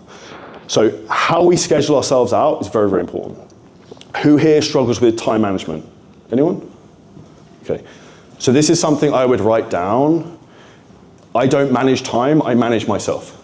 Because if Elon Musk can build Tesla and SpaceX, you can run an online coaching business and scale it. And he also helped him win the US election, the Trump winning election. So like, I don't even know how he does it. I was on Joe Rogan for 4 hours and all the other stuff he does. It's like, you have time, it's just how you manage yourself, which is why this comes back to personal development. So if we look at how I would schedule this out, first thing in the morning, I would always do like most important tasks. So like, if you think of the Pareto principle that 20% of actions create 80% of results, what do you think we should do first thing in the morning? Focus on the 20%, or what's the big needle movers you need to be doing? So planning content, making content, messaging clients, whatever it might be.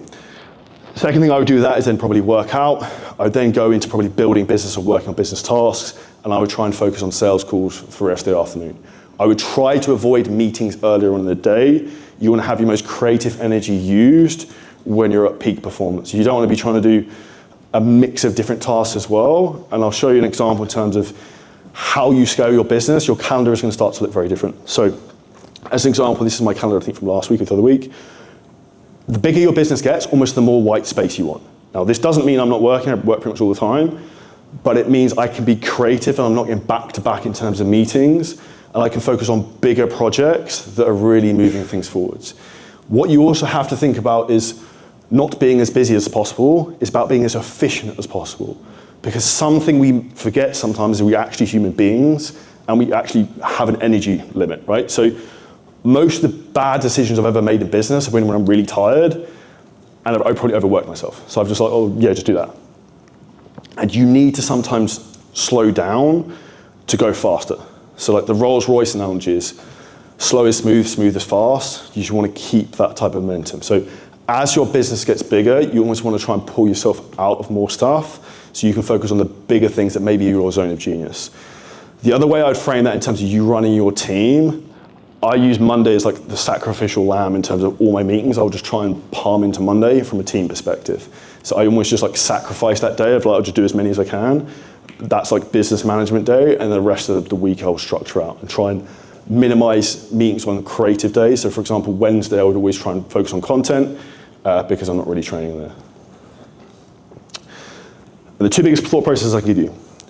You need to think more long-term and be more mature with your business. So people with bigger businesses aren't worried they've had a bad week, a bad month, they look in years. How has this year been? Like look back at last year. Actually, Don, we spoke about this earlier, right? You looked back at like your revenue, weren't happy with a certain month. You looked back at last year, like, well, that actually would have been a PB last year.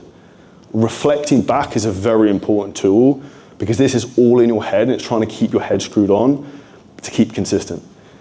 Most people don't have an intensity issue, they have a consistency issue. So if you can constantly turn up every day, even at 80% or even probably 60%, you'll beat a lot of people who are really consistent, who are doing 90 to 100%.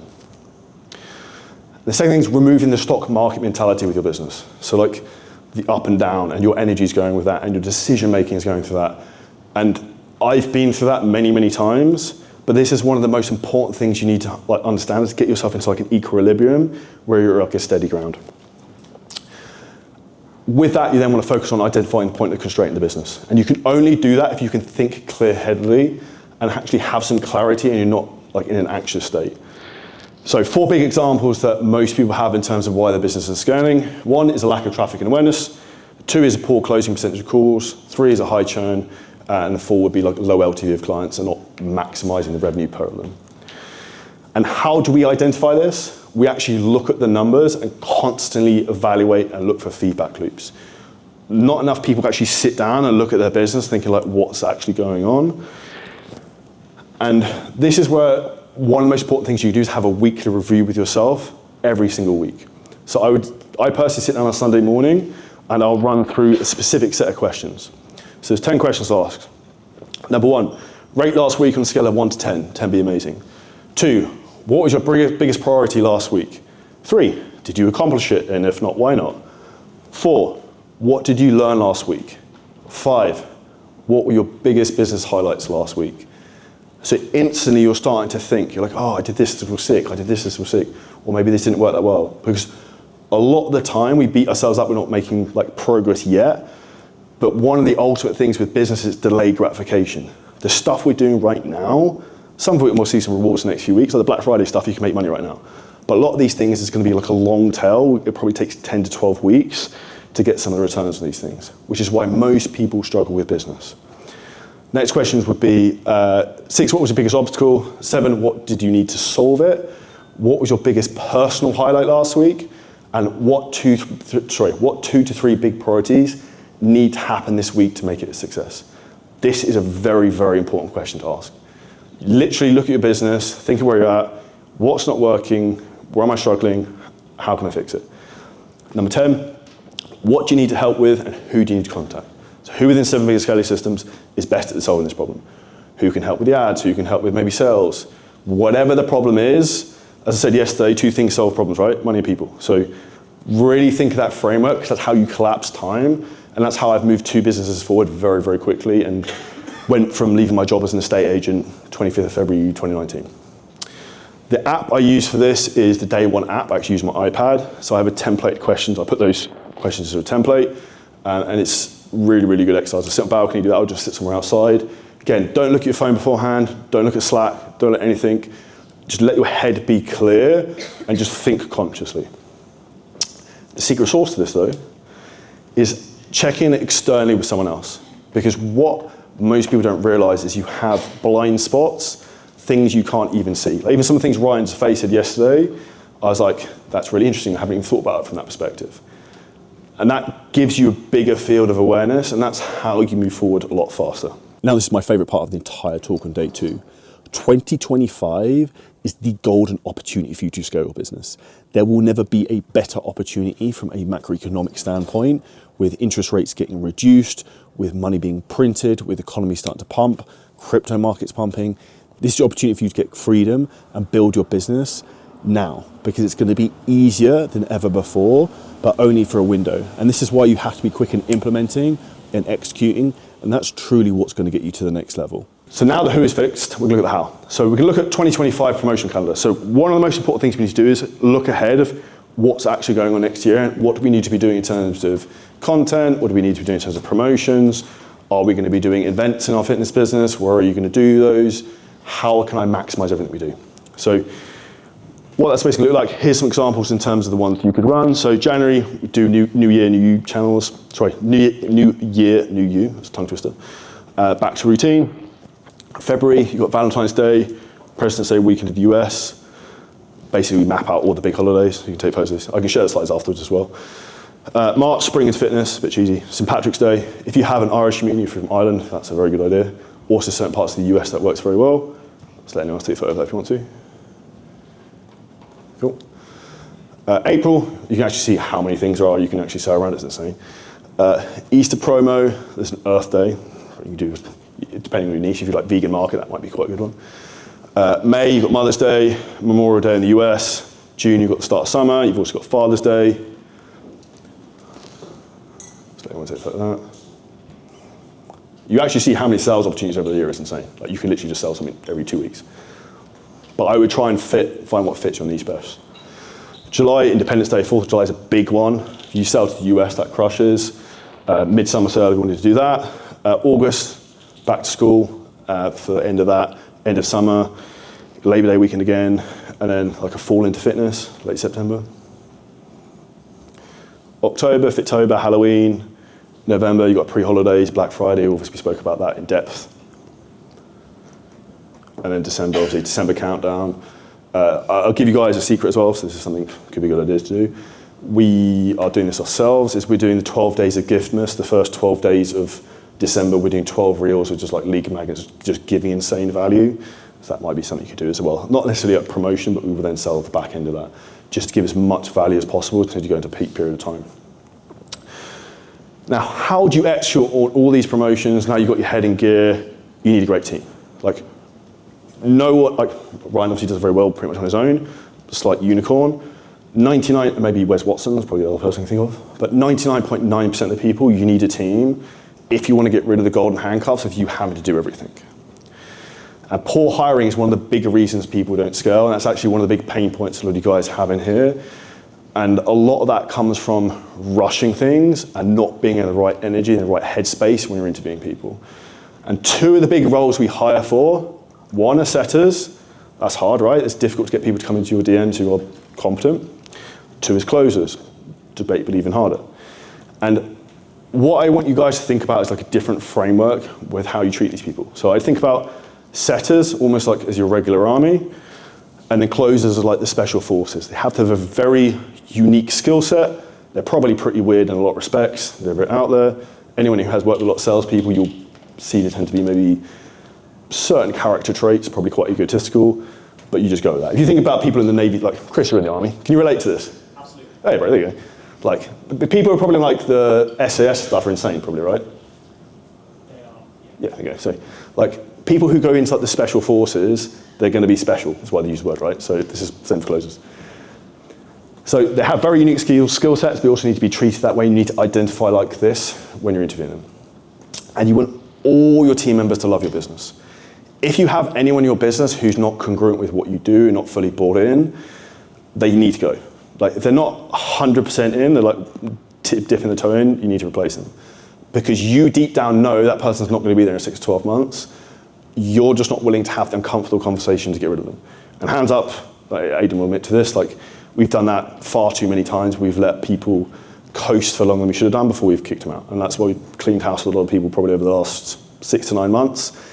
And then what you'll find is if you have the analogy of one bad apple will ruin the bag, or rot the bag, all the other people start to improve rapidly because you haven't got someone who's pulling the bag. The other thing we look at is you want people to have a major pride in your business of being the best in the industry. You want to create a competitive culture where they take pride in how fast they respond to clients, how they communicate people, like their attention to detail, dependability, like Aidan mentioned, is one of our core values.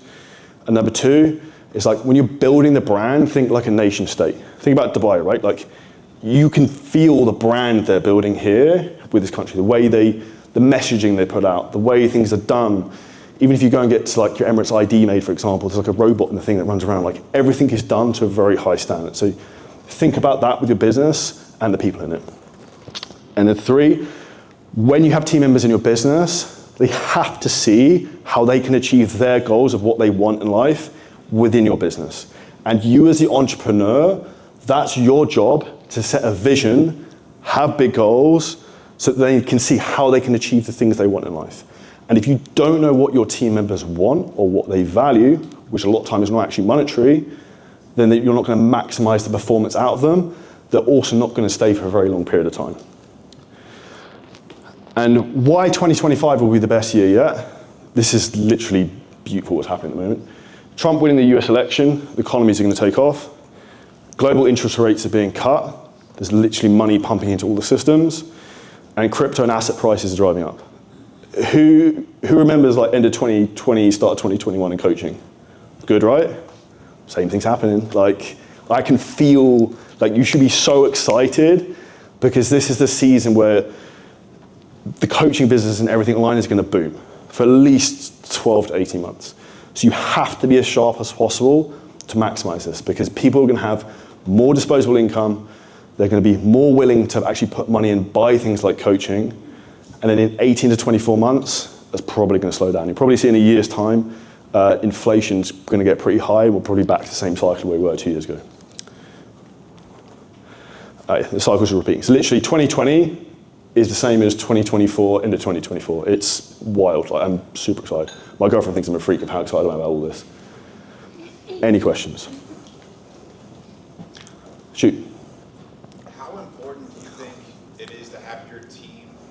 Is it okay if are they here in Dubai, or can they be anywhere? Does it really matter? That's a great question. So you can have them anywhere. If I could go back, actually I'll give you a good example. One of the biggest mistakes I made is like, oh, it'd be really cool if you had a team like all over the world. This would be awesome. Like you can have them in like the Philippines, Mexico. It's actually the worst idea ever because it's super dysfunctional.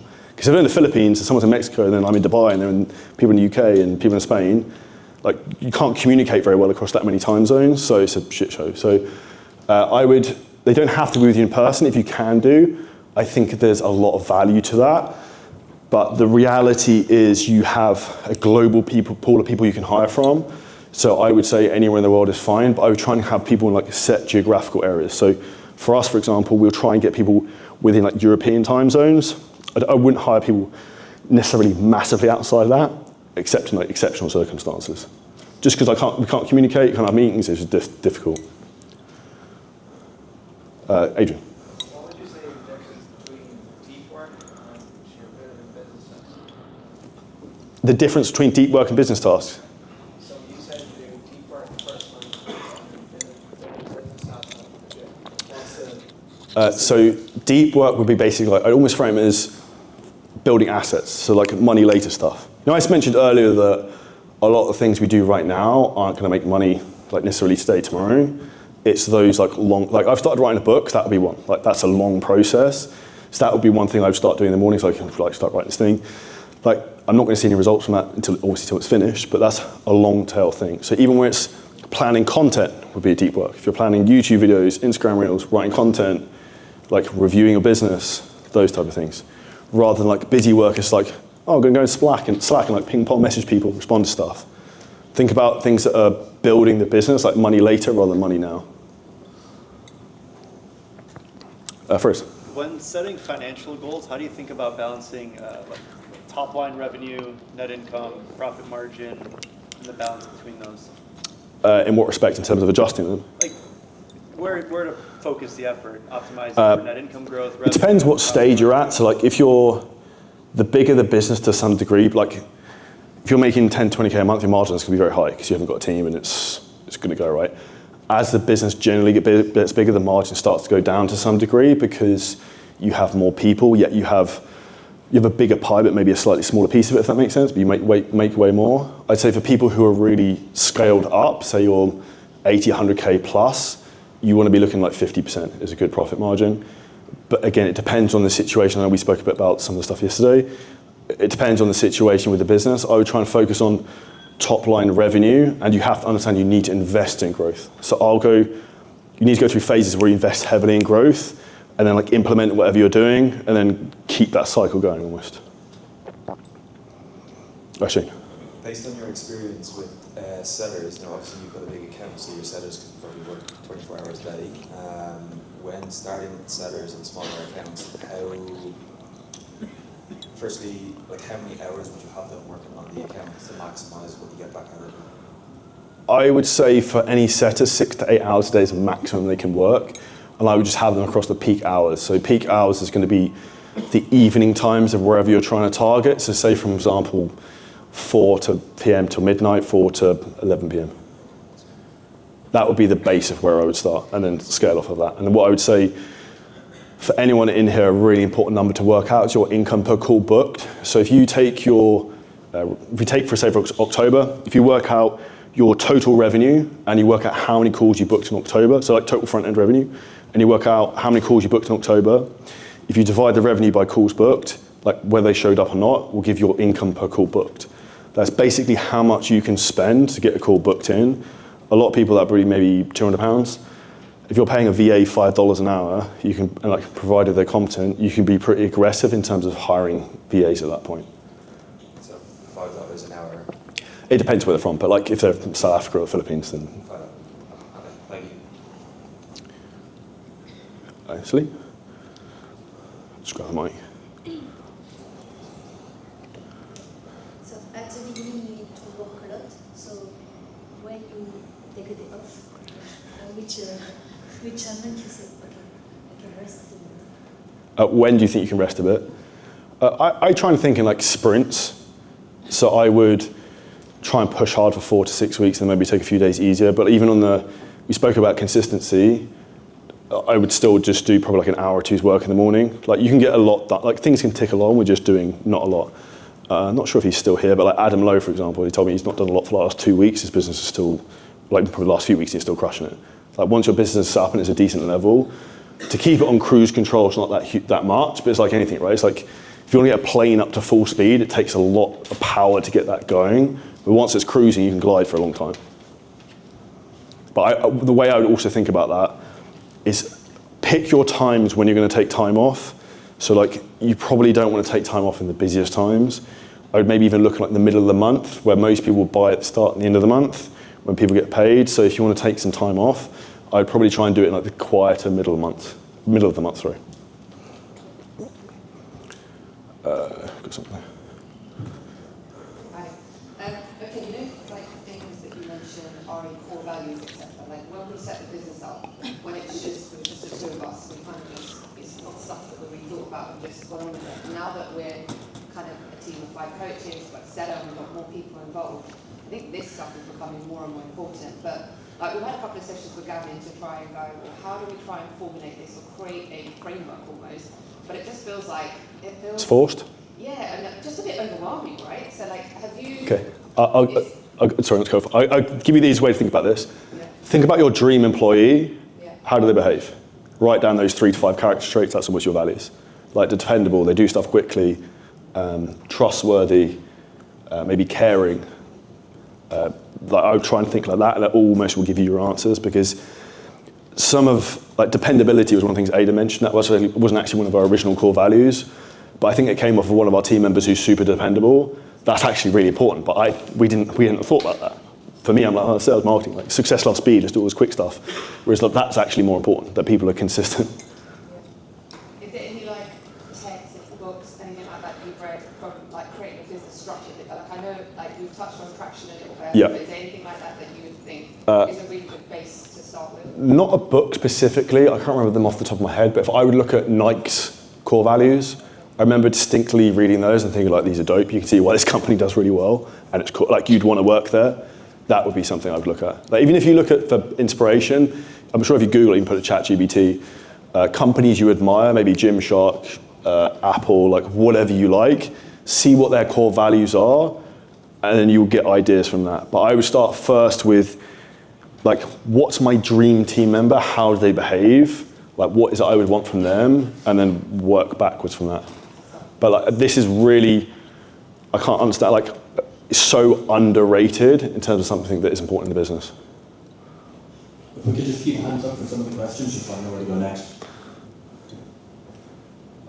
So one of the issues that I'm having at the moment is creating availability for calls. Yeah. Quite obviously I need a closer, but what happens is that if I don't create that availability pretty much, maybe not on every single day, but every other day, then I end up booking calls, let's say. Too far advance. Yeah, exactly, yeah. Do you have any suggestions for that? What's your shot? They just end up being in between tasks, just because I need to create availability. How do you block out your time for sales calls at the moment? What do you mean? Like what time is it? Like say, you're obviously in the UK, so it's like 4 till 7, or like what does that look like? It depends on the day, but Okay. I try to have some slots around lunchtime, some slots around after work, and then at the weekend in the morning as well. I would try, if you can, to almost just like maybe not have the middle of the day slots, collapse that down, just be like, okay, call from 4 till 6 or till 8 p.m. I'm going to take as many calls as I can and just push them all into that, and then just see if that can help you be more efficient. Because what you really want to avoid is like a random call in the middle of the day at 12 o'clock, and then like you're thinking, like, you're at the gym, like, I need to be home because I'm going to speak to so-and-so, and then like they don't even show up, and like, that's fucking annoying. Like we've all been there, right? Like that's super frustrating. The other thing is, you've got coaches in the business. Yeah, just hired to, yeah. Yeah. other suggestion would be maybe looking at like a hybrid approach to see if one of those guys could take the odd, like the overflow almost, to take some of the pressure off of you if you think they would be competent for that. Because at some point you have, depending how much availability of your time you want to give to the calls, there's a limited amount of calls you can take a week. Yeah, obviously I'm looking to hire a closer at the moment. But That is sometimes a good stepping ground to like cover the distance, to cover the gap, sorry. And if you've got one closer who's pretty competent, and even you said to him, look, like Charlie, this is the plan, we're looking to scale the business so I can give you as many clients as possible, but maybe for the next month or two, I just need you to take a couple of these calls to take some of the pressure off me till I can get the volume up so I can get someone in full time to do these, because I can't take them all. because that's the thing, we are holding back from booking calls. Yes. It's not enough. Yeah, it's definitely what you want to do. I would see if one of those people are potentially competent for doing that. And if not, someone part-time to do closing. Thank you. Cool.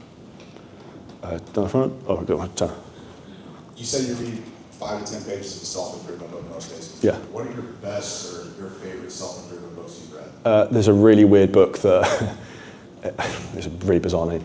So a friend of mine, a guy who's a former client, he's worth like 500 million, so I listened to him, because I probably know something. Owns like a tech company, lives in Iceland. It's called Thick Heart, Black Face, or something like that. I can get the full name of it, it's got a bit of a bizarre name, but it's basically like a Chinese business book, like translated into English. A lot of it's like personal development, like business mindset. It's really like out there, it's really, really good. Thick Heart, Black Face. Yeah, Thick Heart, Black Face, that's it. Ollie. Following on from that question over there, so when would you get a closer? Is it just when you physically can't book any more calls? Basically when you're maxed. Or the second thing I say is that, and this is what happened to me, is like, you open your phone, oh fuck, someone's booked another call, it's like, don't do this. Or like, you literally see Simon nodding. Yeah, bro, so like, when you're at that point, you know, we talk about the subconscious mind, is like, yeah, I don't really want this content to go viral, because I don't really want to take these calls, so let's just like cut corner a bit and we'll just stay where we are, like safety. So that would be the point of, okay, we need someone to come in to start to take some of these calls. That would probably be a similar conversation in terms of, if you've got coaching, take some, or I'd actually say with you, with your audience and traffic, you could probably get someone in to just take loads. Yeah. And you could ramp it.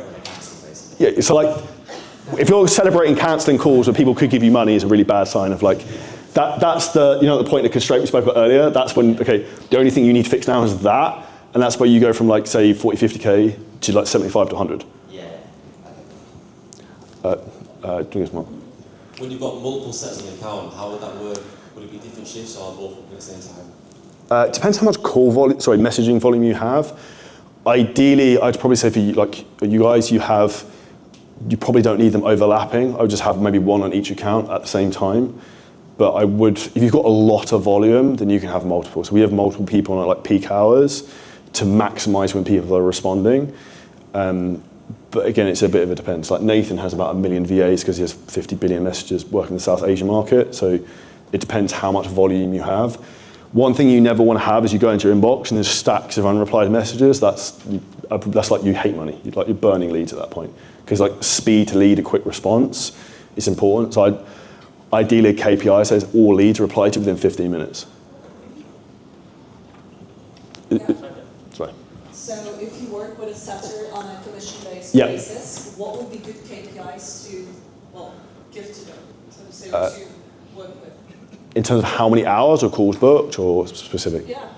It depends a lot on the account, right? So if you had Ollie's account that has loads and loads of traffic, he's getting 100,000 views, or you had an account that gets 1,000, they're going to book a very different call amount. So I'd say, how many calls do you think you can book? And like, what could you do if you had run your account for 8 hours? I'd probably set them that as pretty much the benchmark, and then go off of that.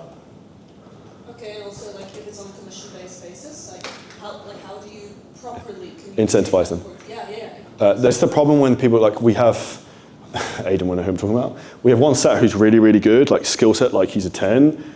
The dependability value is very questionable. So like work ethic, because he's also commission only, so he just sort of floats in when he wants. That's the problem you get sometimes when people are commission only. So that's why I'd always recommend you have some form of a base. So like, not that you own them, but like you have to do these hours rather than you just turn up as you please. Like even if it's very marginal what you're paying.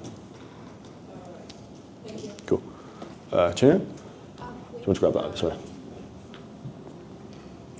When would you know when to just like scale your ads a bit more? Because I feel like I'm scaling them just like a bit too slowly. Like this thing that goes I should just say that Australia one I've spoken to you about, I would keep increasing that. But you know, it's like, do I just do 10 every week or should I just go fuck it 100 extra? No. So like incrementally. So like what happens, you don't want to scale. My previous thought with this is you had to go up 10% per day on an ad set. But I have an ads marketing nerd who spends like millions every week, and he's like, that's bullshit. It's only when you go over 100 a day that really comes into effect. Like you could go from like 10 to 50, it doesn't really matter, as long as you can handle the volume on the back end. So I would say if you want to go up 10, 20 a day, it's not a problem. But I would generally just go up like incrementally, because it's easier then to see what's going on rather than like just fucking turn the dial on it. So you do 10 a day rather than, I think, doing 10 a week. So Yeah, I would go up, like, just keep incrementally taking it up. So say if you're at 75 spend, say you take up a 10 a day for like 4 or 5 days in a row, you get up to like 105. I'd probably leave it there to 4 to 5 days, see what performance is like. If I get another sale, I'll be like, cool, like we're now at even more of a rise, I'll keep increasing it. And what you'll find with ads is that there's, what a lot of people do, particularly if you do it too quickly, they ramp the ad spend up, nothing happens. After 10 days, oh, this is shit, so then they cut it back down again. Then they get a sale and they're back in square one again. But the sale was from when they increased the ad spend, but they hadn't seen it yet because they hadn't given enough time. Which is why when I said to you before about turning off those Australian ads, it's like you haven't even hit your cost per acquisition on that ad set to turn it off. So with ads, you need to know roughly how much you're willing to spend to get a customer, or how much your other ads are spending. And generally, I would at least spend up to that, and just make sure that the other metrics, if you're running messenger ads, are roughly what you want in terms of like cost per message, cost per call booked, if that makes sense. I would just add into that real quick as well. When it comes to like the ads front, when you're scaling, one of the biggest issues isn't going to be your actual ad returns, it'll be your infrastructure to handle the messages. So we did this multiple times, and this is where we started splitting it out across multiple accounts instead of one account.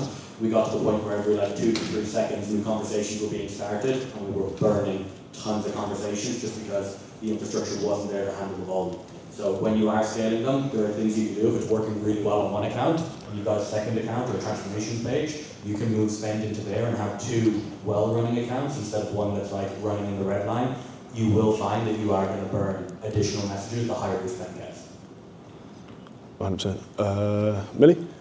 With regard to running an ad for traffic, if it's performing really well, and then you go into retarget that middle part with part of the funnel, if you were to retarget with something so that they trust you a little bit more, would you then create like a chain where then the people who have seen a certain amount of that video then get a different one? Or are you going to retarget everyone from the initial ad that's driving the traffic, but with lots of different pieces of content? We would retarget them with lots of different pieces. So like, I haven't got the slide up, but so if you think about the slides I showed yesterday talking about unaware, problem aware, solution aware, and then basically trying to sell them something, we would retarget. The first phase, I'd use at least 3 videos on unaware, like the proper cold one. I would then probably do 5 videos at least in each other stage and just retarget the previous stage before. And you're like filtering people through the process if that goes. So like unaware, they don't know who you are. Problem aware, you're making aware they have an issue in terms of losing weight or whatever it is. You then retarget the people who are watching the problem aware one with a solution aware of like, if you're someone who suffers with the menopause, here's 3 things you can do to solve it. You know they watched the thing about the menopause already, so they're obviously interested in that. And if they watched over 50% of that video, you can then retarget it with like, I'm looking for 5 women who want to lose weight who are struggling with menopause or something.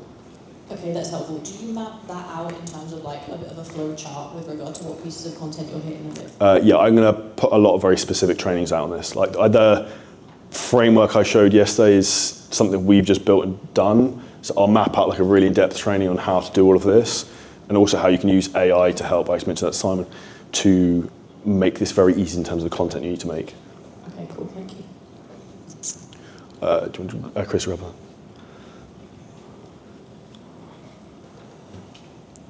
Sorry, this might be a basic level question. How do you track who comes through an ad?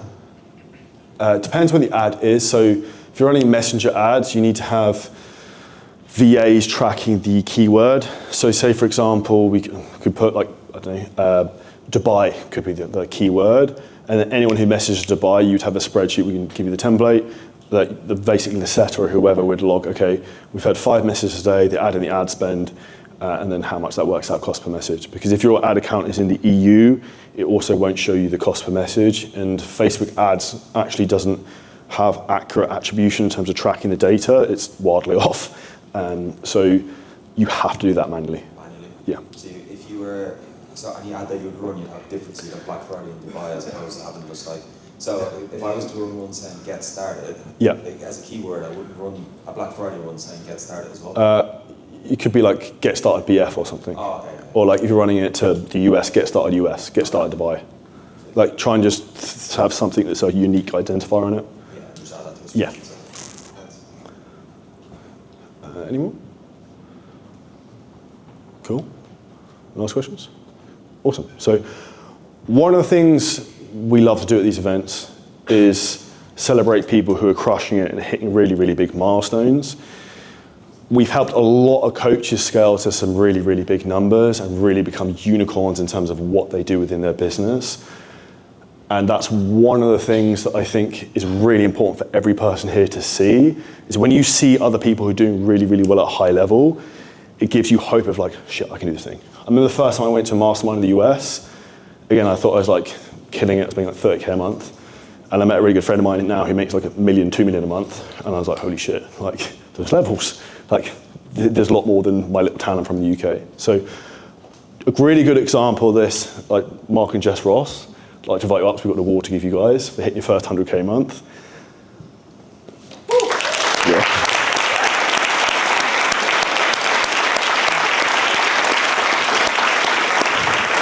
You know I could go up for this. Very good.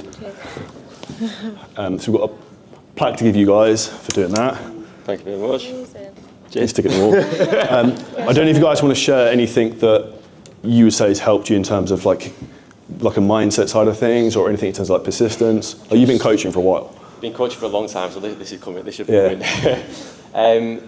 I don't mind saying it. I've been in other mentorships, and getting to this one is just another level. And it's just being around people, like the guys and girls in there. Like I can't believe how healthy everyone is. It's unbelievable. Like that's why we've done this. Obviously with everything you've been teaching us as well, but just speaking to people and making friends, and everyone wants everyone to win. And we just ask everything that we need to know, and we get answers, and we follow the basic advice. And I'd say what you both are really good at is just executing. There's no bullshit. Like you moved house and like all this other stuff, and it still just happened, right? So yeah, it's awesome. Just getting on with it. Yeah, just execute. Thanks, man. Let's try to grab a quick photo and then we'll... Cool. Cheers. Awesome. Thank you very much. Thank you.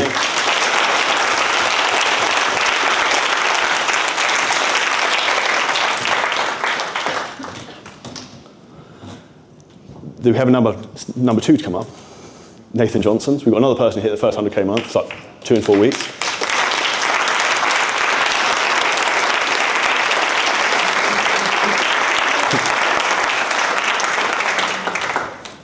I would say Nathan is probably one of the best people I've ever seen at executing stuff, because his surname's Johnson. We joked about it on the podcast, we called his house. So congrats, here you go. Anything you would say in terms of some advice? Obviously you've been coaching for a long time. You've also helped people from their business as well. And I remember when we first spoke, the goal was to get to 100K a month, and we've done it now. The goal is to get to like 150 and 200. Yeah, I think it was just the content really going in on the niche even further. When we really dialed that in, looking at the exacts of numbers, figures, niching in even harder, that went, we gained 100,000 followers this year, and coincidentally we've tripled the numbers as well financially as well, so that works massively. What would you say to people who are like apprehensive actually about doing the work? Because I think, like I mentioned the retargeting thing to you, you've done it. Like you just do stuff. What would you advise to people who are like, oh, I might do that, but you just sit it through? I mean, I just look at who's giving the advice of like, I kind of want one of those watches, so I'll probably do the same thing that he did. Appreciate that. Awesome. Grab a photo.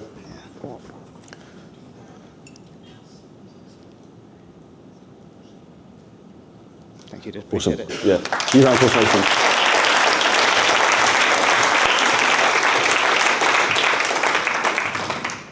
I say you are literally at the point you're pretty much a unicorn in the industry when you're doing over 6 figures a month, and Nathan is one of the hardest working people I know.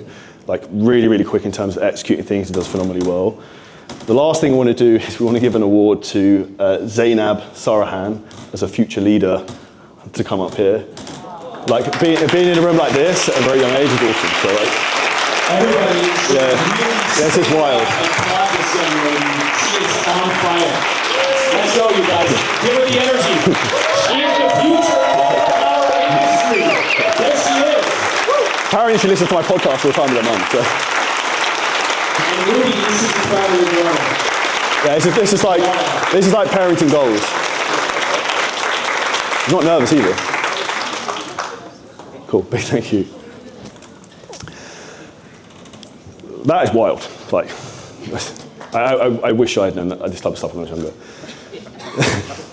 So you're in a room with people who are crushing it, you're seeing some of how it's done, and I wouldn't be doing my job correctly. I talked about Black Friday offers yesterday if I didn't have a Black Friday offer. So if you're currently not on 7-figure scaling system or Fit Pro Launch Systems, our beginner program, for Black Friday, we're basically giving 3 months of extra free coaching included within our program. If you want more details on that information with that, if you grab any of the guys with the 7-figure scaling systems t-shirt to talk about that, or you can speak to myself. No hard pitches because that's not my vibe at all. I don't really care if anyone signs up, I'm good. But like, we can genuinely really help you. And I really fucking care about helping people. I really care about you getting results, you changing your life, and you having the ability to change your family's lives, kids' lives. It's wild. So big thank you for everyone being here today. We're gonna have a break now for 15, 20 minutes. And then we'll have James to come on next to talk about property investing in Dubai, which the big goal I want for everyone in here is to make money in your business. Then you actually have extra money you can invest into things that then gives you financial freedom. Because that's actually the game of how you get freedom for your family long term. So thank you. Now, the secret to actually achieving everything you want in life and actually getting to where you want to be is collapsing time down. If you think about people like, for example, the extremes of this, Elon Musk runs SpaceX, Tesla, Neuralink, loads of other stuff, part of the American government now basically as well. Yet he has the same 24 hours in the day that you do. The reason he has been successful is the way he allocates his resources of time, and he also understands the value of investing to learn skills. And the reason I'm in the position I am right now, I've invested to learn the skills I have. So if you want to scale your business in 2025, I'd like to invite you for a free coaching call by hitting the link below this video. We'll map out exactly where you are in your business, what your bottlenecks are, how we can help you to crush it. And if we genuinely feel you're a good fit to work with us, we'll offer you that opportunity. But bear in mind, 50% of people who come onto the calls, we don't even offer that to because they're not the right type of person who's willing to be coachable, execute, hardworking, and has big goals and visions. If those 4 things are you, this is definitely for you. So hit the link below the video. If you took value from this video, make sure you subscribe, hit the like button, and we'll see you next video very soon.